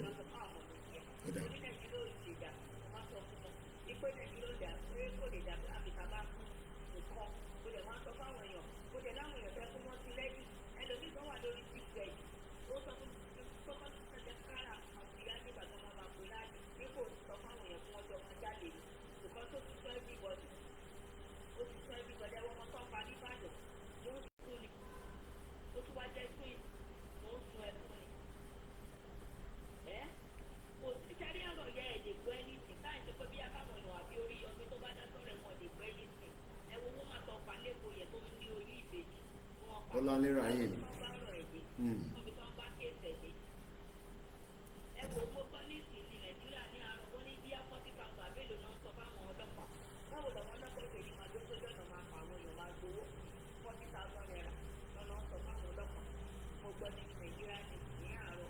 Okay.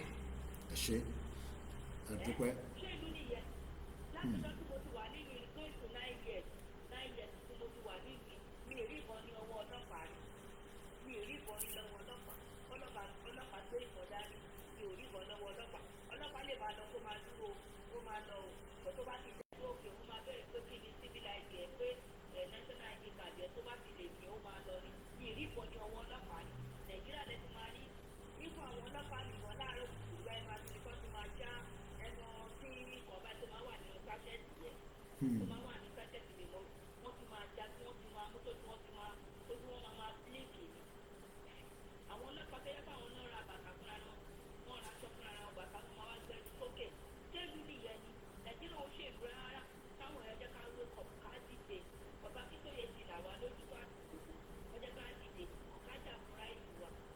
bọ́dẹ̀ ṣe máa rí nìyẹn àmì Jésù Kristi ògún tẹ má fẹ́ jẹ́ ẹ̀wẹ̀ ni bó ṣe máa rí nìyẹn.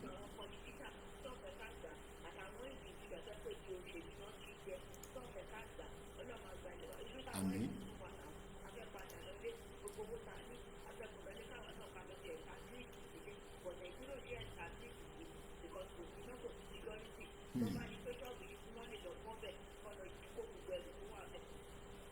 ẹ ṣé gan ni kàtúgbà pè mí ẹ ṣé gan ni yá wa àdúpẹ́.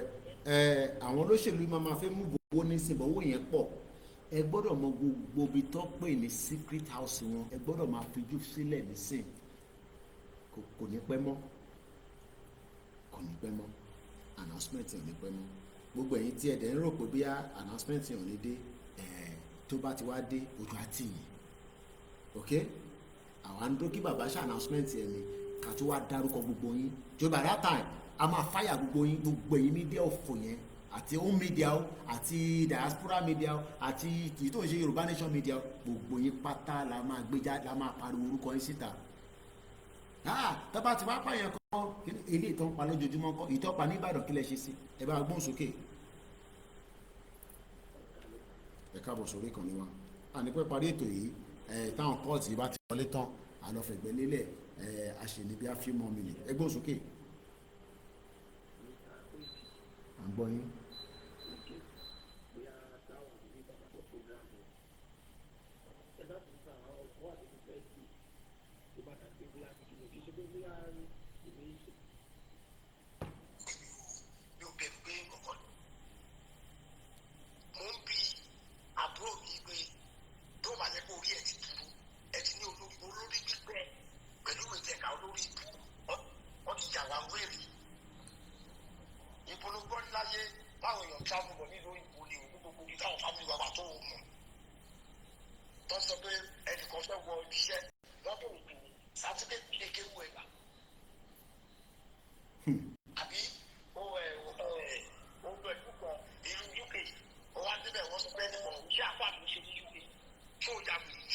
Gbogbo àwọn àfáà tó wà ní UK níṣẹ́ lọ́wọ́ gbogbo àwọn àfáà tó wà ní UK níṣẹ́.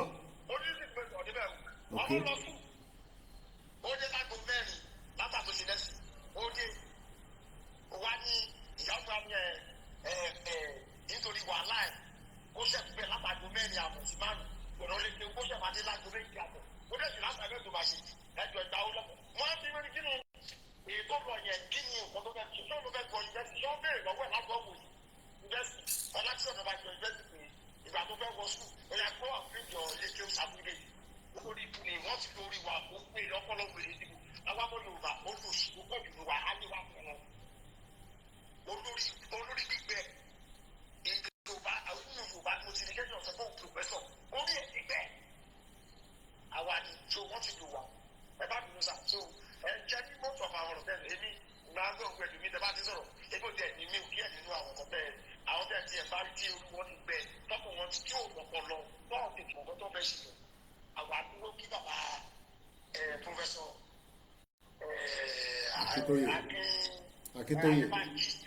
Akíntóyè kọ́ wá sọ pé o ti yá àbúrò inú ilé ọ̀rọ̀ àti àyẹ wọn bá lọ fẹ́ bí tí àfúnjà wò ó bí jáde dàgbà láṣẹ lẹ́nu nítorí pé èèyàn kọ́kọ́ gbè lásán wọ́n dárúkọ èèyàn méjì nínú ẹgbẹ́ ìfẹ́ lójú kìnní kan nǹkan kan tó sọ mo dẹ̀ WhatsApp group ọ̀fẹ́ wà tí mo kọ́dọ̀ wọ̀ tí mo tẹ̀lé wọn lú ẹ̀ nínú àkúndẹ̀ tí ń gbọ́ kí ní ẹ̀dọ́ tó pọ̀ nínú àwọn mẹ́sẹ̀jì ọdún òwe tí wọ́n fífún ìjẹ́ ìṣe WhatsApp tí olóyè Sunday kò rí bàbá tẹ̀lé ta láńtẹ̀ ìpè ìtọ́tẹ̀lì yẹn pé tó ń dárúkọ alágbàlá ní òwò ẹlúwọ̀ ẹ̀dún dábàá mo kọ̀ tọ́gbọ́ ọ̀pọ̀lò mo kọ̀ kìíní ti kúfẹ̀ẹ́ dà lórí ètò òtẹ́lẹ̀ òwèrè ní òtẹ́lẹ̀ wèrè mi ò ráyè ẹjọ́ láti jọ tí mo ti jẹ́ ọpọlọ ti padà tí mo ti ń gbọ́ yìí tí mo ti tẹ̀lé I have ceased to listen to Nigerian news ní ògbọ́n ní bí òkè ń gbọ́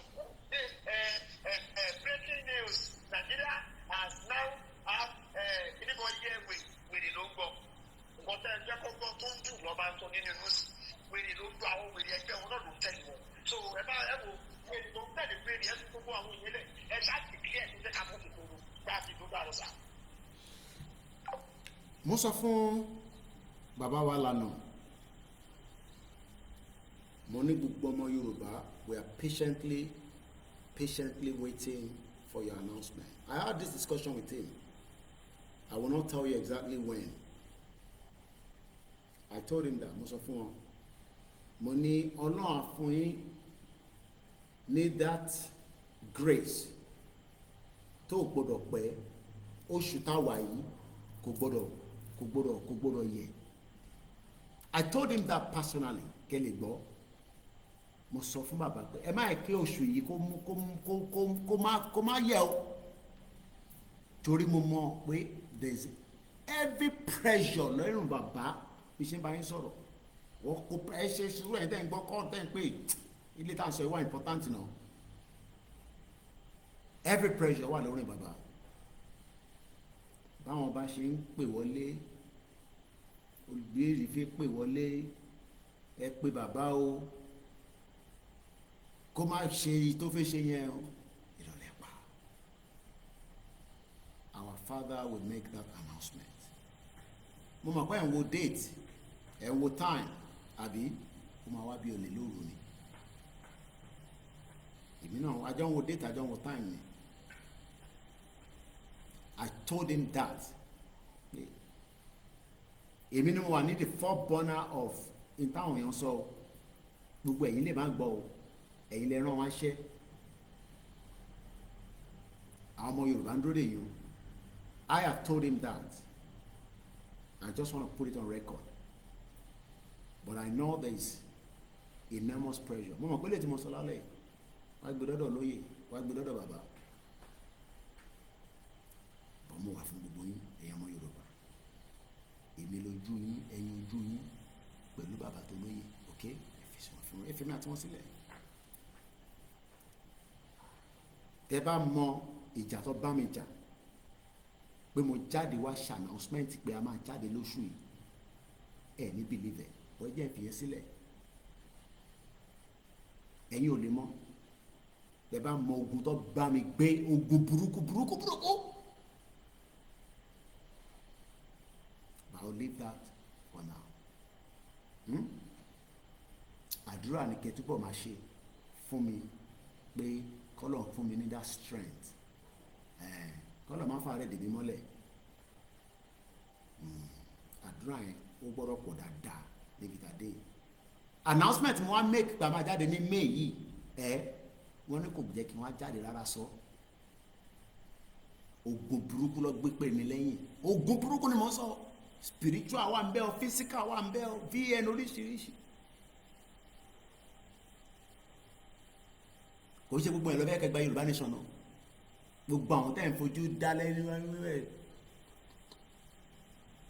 mo ní wọ́n fẹ́ fẹ́ glóyà tí bàbá Akíntóyè wọ́n fẹ́ kẹ́yìn wọn báyìí ẹ gbọ́dọ̀ wà nínú àdúrà gan ìyá wa ẹ ṣàdúrà gidi gan ẹ gbọ́dọ̀ ṣàdúrà gan o. Inú Áfíríkà mo wà ó mo pa fáànì yìí nísìn ní tí mo fẹ́ ọ̀rá ń cool down lélẹ́yìí o ṣẹ́rí tí bá fẹ́ kẹ́ gbọ́ mi ní màá gbìn ní máa pa o mo ṣeré ní bíbá yìí o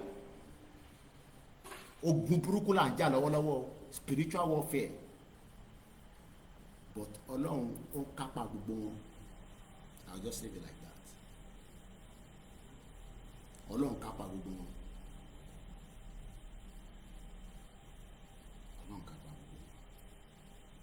Wọ́n fẹ́ kí rálì yẹn wáyé o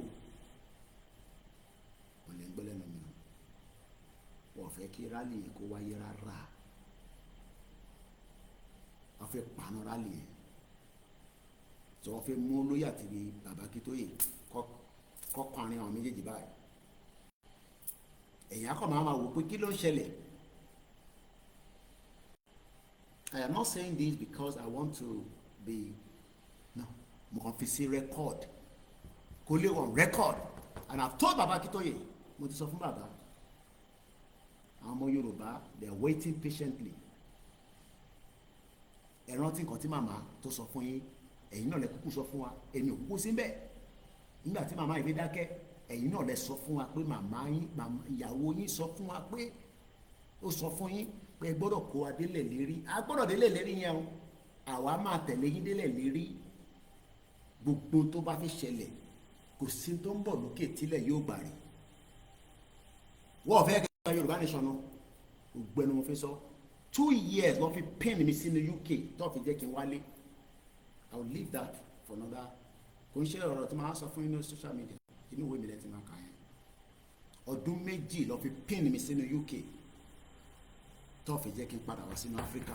2021 ni mo kúrò ní Benin Republic. Mo ti sọ fún yín rí. Transit ni mo wà tó lóye pé mi mo bẹ́ẹ̀ mo fi gbogbo nǹkan bẹ́ẹ̀ mo ní olóye má padà sí airport yẹn. Ká dúpẹ́ fún bàbá Akíntóyè o.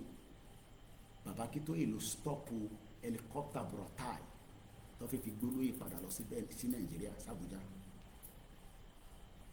Olóyè yẹn nísìn lọ́ fi wá da orí òun àti bàbá Akíntóyè.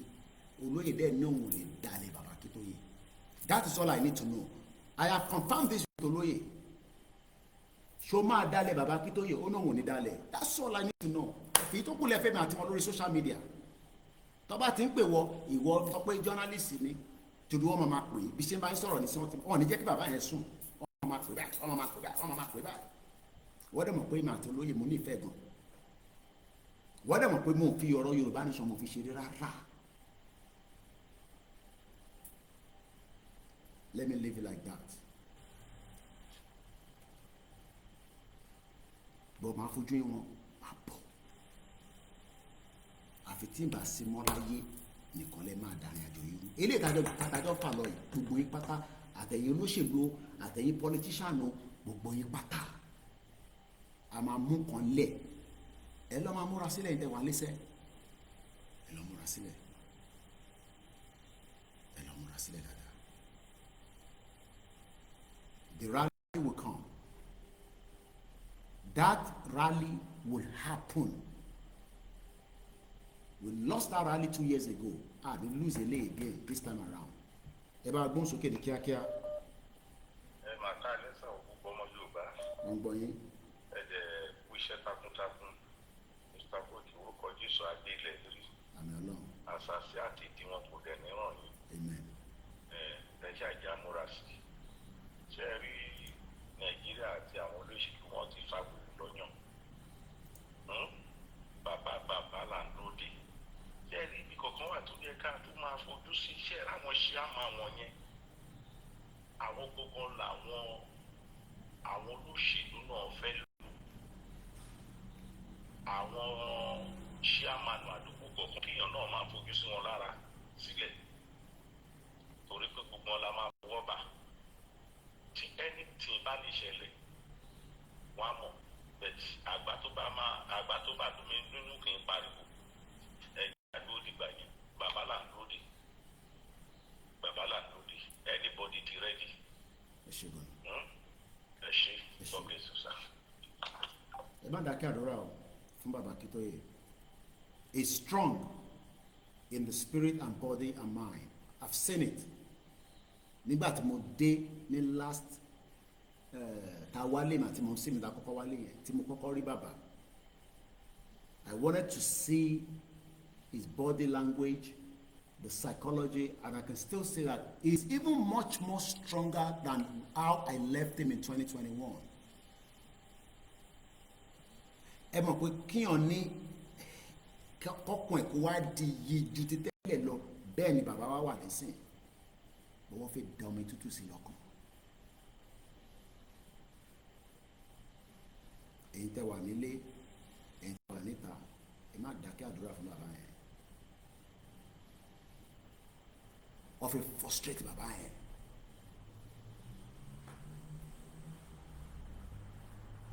Wọ́n fi frustrate.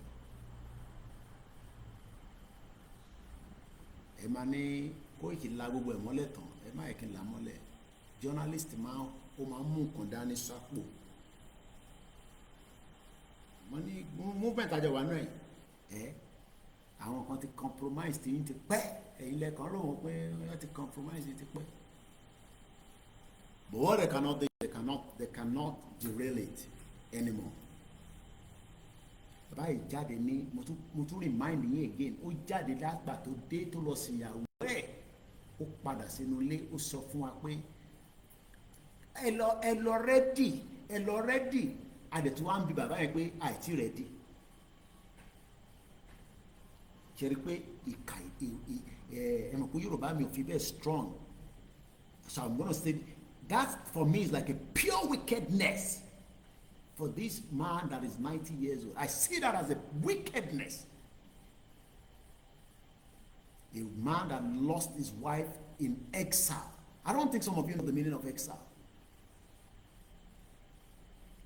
The wife came with him and the wife died in exile. Or I gbé body yẹn padà lọ sílé lọ sìn. Èyí wá ń bi bàbá yẹn ṣó ti ṣetán ṣó ti ready. Ẹni kí bàbá yẹn kó kú ńgbà yẹn èèyàn máa lè. Idiot all over the place. Dumb bastard. Ṣé àwọn akẹ́bẹ̀ ṣe nígbà tí mo wá ní 2021 nìyẹn? Àgbà tí Koiki ti lọ rí bàbá Kítóyè ló change flag ló ṣe this and that. They keep pinning everything back to me. Èmi kọ́ ló ń bá jà.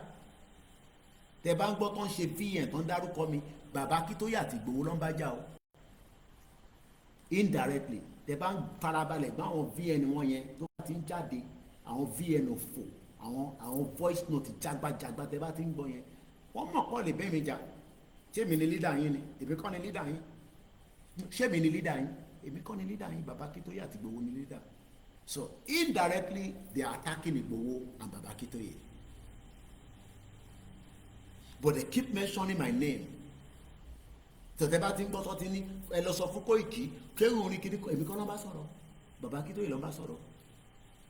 Tọ́lítà mélòó mi, ṣé èmi ni mo gbé Yorùbá nation ìbò àti fún wa báyìí ni? Ṣé èmi ni mo dá Yorùbá nation sílẹ̀? But like I said, this is gonna be the final straw. Èmi ò ní problem pẹ̀lẹ́, ṣe rí British gangan lèmi ní problem pẹ̀lú. Britain gangan yẹn lèmi àti wọn jọ ní problem ni mo máa sọ fún gbogbo ọmọ Yorùbá àṣírí Britain yẹn ni mo máa tú kalẹ̀ lójoojúmọ́ ni mo máa tú kalẹ̀ títí tá a máa fi débi tá a lọ. Because like I always say, I cannot suffer.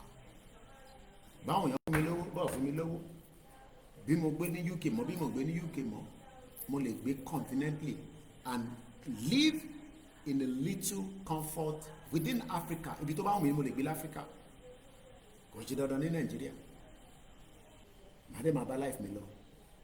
But what about the millions of Yoruba people?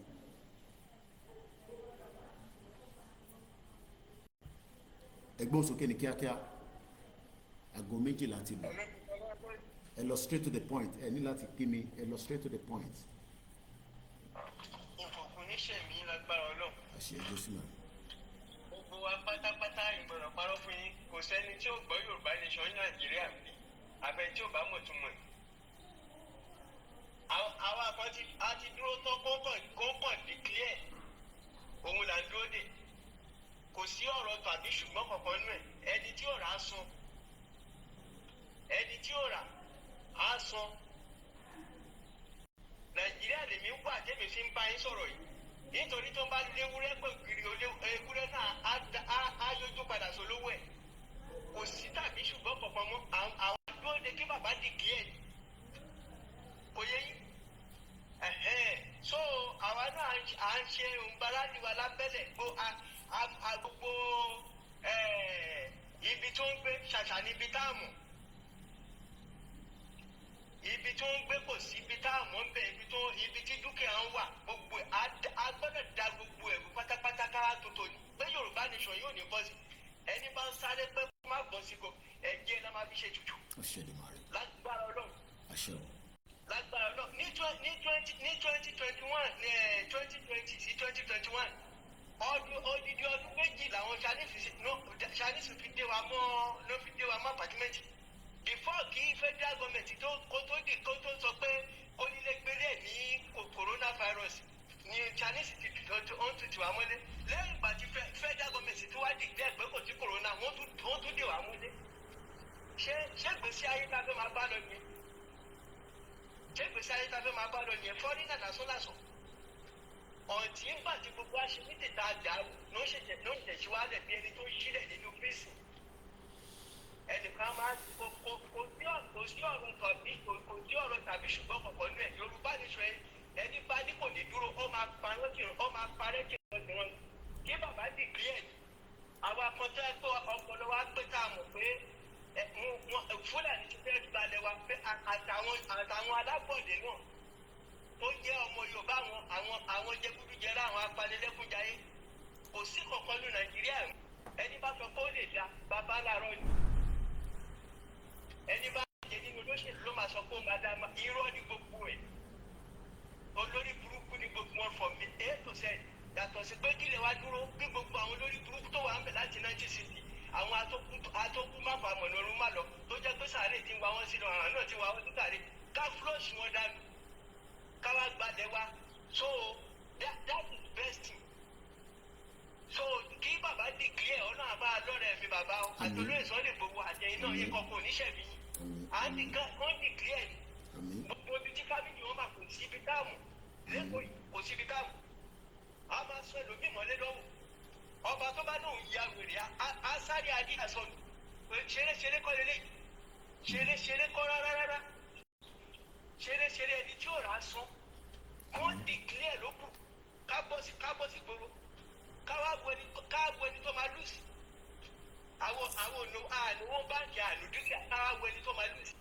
ìgbà tẹ́ sàṣìnẹ́tọ̀ àtìgbà tó ti pa àwọn ọmọlọ́mọ ní tógìtì àtìgbà àtọ́jú ẹ̀rọ lọ́wọ́ ti fa òwe Nàìjíríà yá ẹ̀jẹ̀ wọn sì ń ké fún ẹ̀sán ní tógìtì ẹ̀jẹ̀ wọn ké fún ẹ̀sán àtàwọn òkú tó ti kú gbogbo wọn pátápátá ló máa dìde àtàwọn tí Fúlàní pa nípa ìpa gbígbóná gbogbo wọn pátápátá ló máa sọpọ́tì wa àti àtàwọn onílẹ̀ gbogbo wọn pátá ló máa sọpọ́tì wa wọ́n ti kílẹ̀ lókù ẹ̀gbọ́n ikú oníṣẹ́ ìtura bá wọn. torí mo fẹ́ kí gbogbo àlọ́ fẹ̀gbẹ́ lélẹ̀ máa pe kọ́là kan sí and then that will be the end. Mo kí Anjorin Noah, mo kí àwọn young can ẹ jẹ́ kí gbogbo ara wà focus ká fọkàn wá balẹ̀. Multiple force are working but Ọlọ́run kápá wọn, that's all I can say. Mo kí ẹ̀yin èèyàn wa tẹ́tí bá wa wà lórí ètò. Mo wo Facebook tá a ṣe start ní sí 2 hours tí fẹ́ lọ lórí ẹ̀ a dẹ̀ ti ṣe I believe close to almost 4 hours already nísìn. I believe that's more than enough. Ká má stress ẹ̀ ju bó ṣe yẹ lọ. So I'm gonna make one more call and then màá pa Wi-Fi mi so that call mi ò lè wọlé and I can do a close summary. Mr. Adewale Abdulwasi mo kí yín o ẹ̀yin tèmi lórí Mixlr mo mọ̀ pé wà níbẹ̀ ọbẹ̀ Elédùmarè á fún wa ṣe yes 4 hours is more than enough. Mo kí our Grace Olúṣòótọ́ mo kí gbogbo yín pátápátá mo kí Odùduwà Chef Kitchen mo kí I was gonna say that but ẹ̀yin wà lára àwọn tí mo ṣe sport mo kí mọ̀ sí mi Dizzyman mo kí Ọlákúnlé mo kí so let's return this last call and then I will not take any more calls. Mo kí ẹ̀yin wa Adélẹ̀lérí ó ṣọmọ lóko bẹ́ẹ̀ ni mo kí bàbá mi Prophet Ilékun Ayọ̀ ẹ kó palẹ̀ mọ́ ó ń ṣọmọ lóko bẹ́ẹ̀ ni àní sí pẹ̀lú yàrá ẹ bá wa ṣe ní kíá torí àsìkò ti lọ gan aago 12 ti lù ẹ bá gbóhùn sókè sá.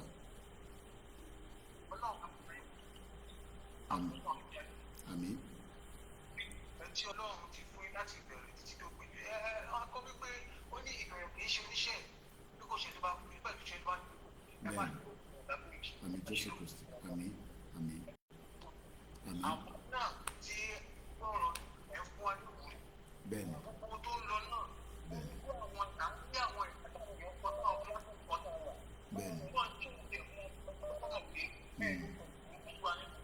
Ọlọ́run bẹ̀rẹ̀ ṣe máa bọ̀ bẹ́ẹ̀ wọ́n gba ìbádìí ìbádìí àti àwọn ọ̀dàlẹ̀. Amen. Àṣegàn ni mo kí ẹ̀yin èèyàn wa tí ẹ ti bá wa lọ nínú ẹ̀mí torí ilé ríngì ni àní ilé ìgbé kọ́ ọ̀kọ̀ọ̀kan mọ́ ìjọ I need to go back to bed and go and rest ẹ mọ̀ pé aago 12 ti ẹ̀yin náà lọ ṣe ibi iṣẹ́ lọ́la èmi náà tún padà sí ibi iṣẹ́ lọ́la ó yẹ bá wa gbóhùn sókè ní kíákíá láti Dublin. Ẹ kálẹ́ Ọlọ́run ní í ṣe.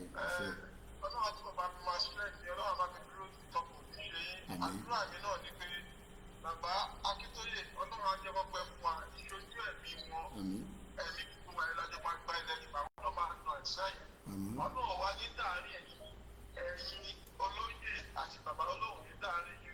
Àmín. Gbogbo ẹnikẹ́ni tó wá tó ti kọ̀rọ̀ pé káàrin yìí dàrú fúnra wọn ló máa fara wọn di wọn fọmọ tó ń lọ wọn fi fi lágbára ọ̀dọ́. Ẹnikẹ́ni tó bá ní pápá ìgbàlẹ̀ Yorùbá ilẹ̀ Oòduà ni bó ṣe ọba bó ṣe kùn ìjòyè ni òun lọ́ọ́ máa fi kó fátúmọ̀ àgbẹ̀ lágbára ọ̀rọ̀. Thank you very much.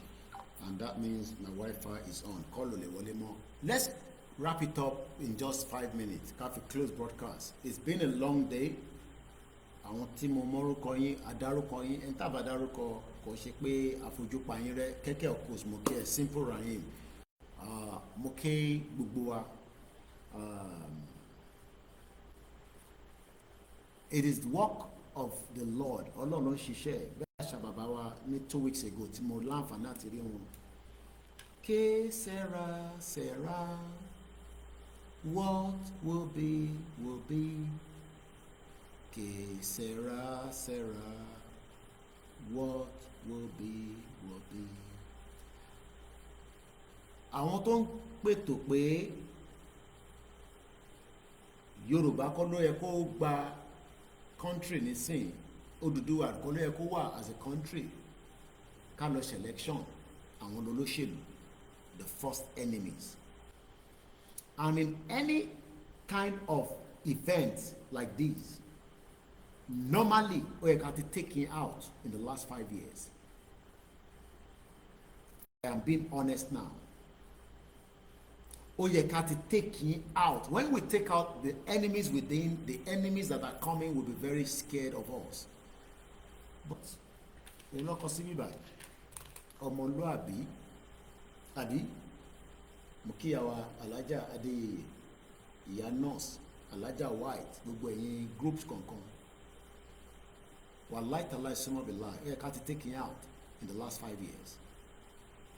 But because ọmọlúàbí ni wá and we are listeners and listeners òyìnbó oríṣiríṣi, so we love Baba Akintoye too much and Igboho, and we have not changed our love for them. We are not going to kill you as you might think, and we are not going to attack you, but tí a bá jáde fúnra lì tó ń bọ̀ yìí ṣẹ́rí ọmọlúàbí this ọmọlúàbí àti yọ kúrò until tá a bá ti gba independent country wa àwa padà sí ọmọlúàbí yẹn, and I will leave it like that.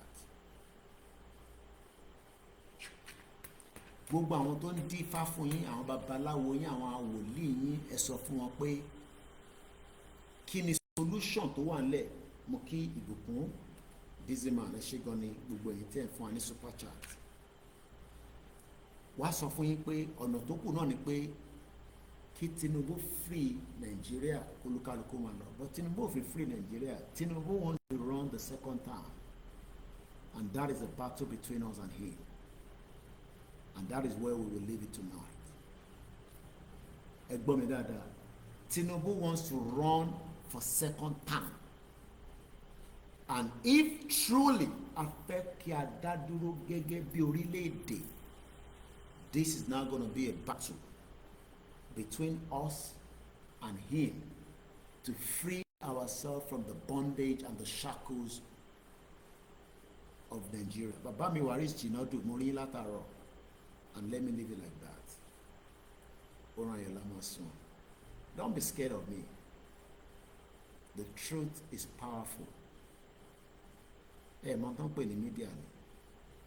My job is to mobilize our people, as Baba Akintoye and Igboho have said. And that's all I'm doing. I'm not going to mention anybody's name.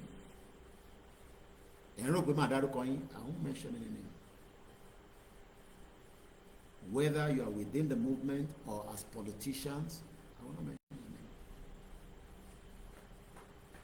But your name is right there. Gbogbo yín tẹ́ fẹ́ sọ Yorùbá nation pé kó má wá sí ìmúṣẹ.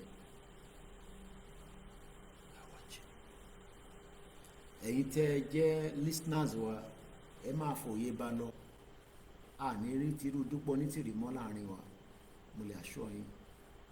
We did a we did a big mistake on her. This time around kò ní possible, even if we have kept these ones within their toes. Okay, ẹ má disturb Ìgbòho with me, ẹ fi Ìgbòho sílẹ̀. Ẹ jẹ́ kí bí àṣà mọ́mí wa kan ní Canada, wọ́n ẹ jẹ́ kí Ìgbòho kí mind ẹ̀ kó settle, kó take action tó fi take however he wants to do it. But tí call bá ń wá láti bí, call ń wá láti bí, you are disturbing his spiritual mind. Ìgbòho ní followers tó fẹ́ deliver message ẹ̀ fún, kò ń ṣe mi ni mo fẹ́ deliver message. Bàbá Akíntóyè ready pẹ̀lú Ìgbòho, ẹ má disturb mind wọn.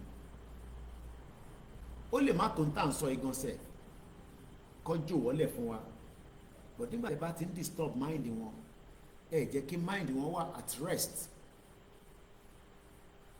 látara confusionist yín, and that is all I'm saying.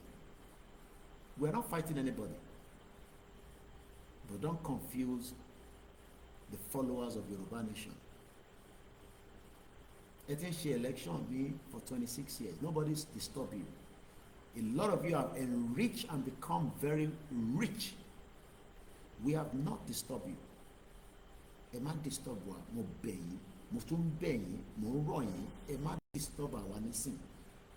Ẹ jẹ́ káwa náà tẹ̀ jẹ́ kí aráyé dé ẹ̀gbẹ́ kọlọ́jọ́ tó dé. Tẹ bá wá ní ẹ̀fẹ́ káráyé gbé, òun ayọ̀ la máa sùn. Mo kí mọ̀ sí mi dáadáa. You'll see me again tomorrow. What time I don't know. Bí ẹ bá dẹ̀ ti rí Kóìkì, ẹ̀rọ àwọn staff mi níta, ẹ support wa with whatever you can, and remember us in your prayer. Good night.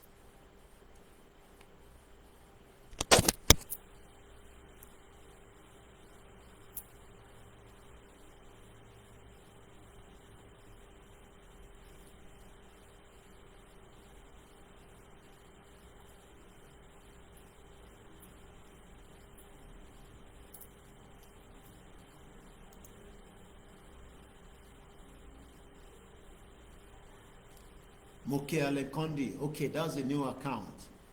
All right, then that's fine. Aside to my brother, Moke the woman too. Good night, everybody.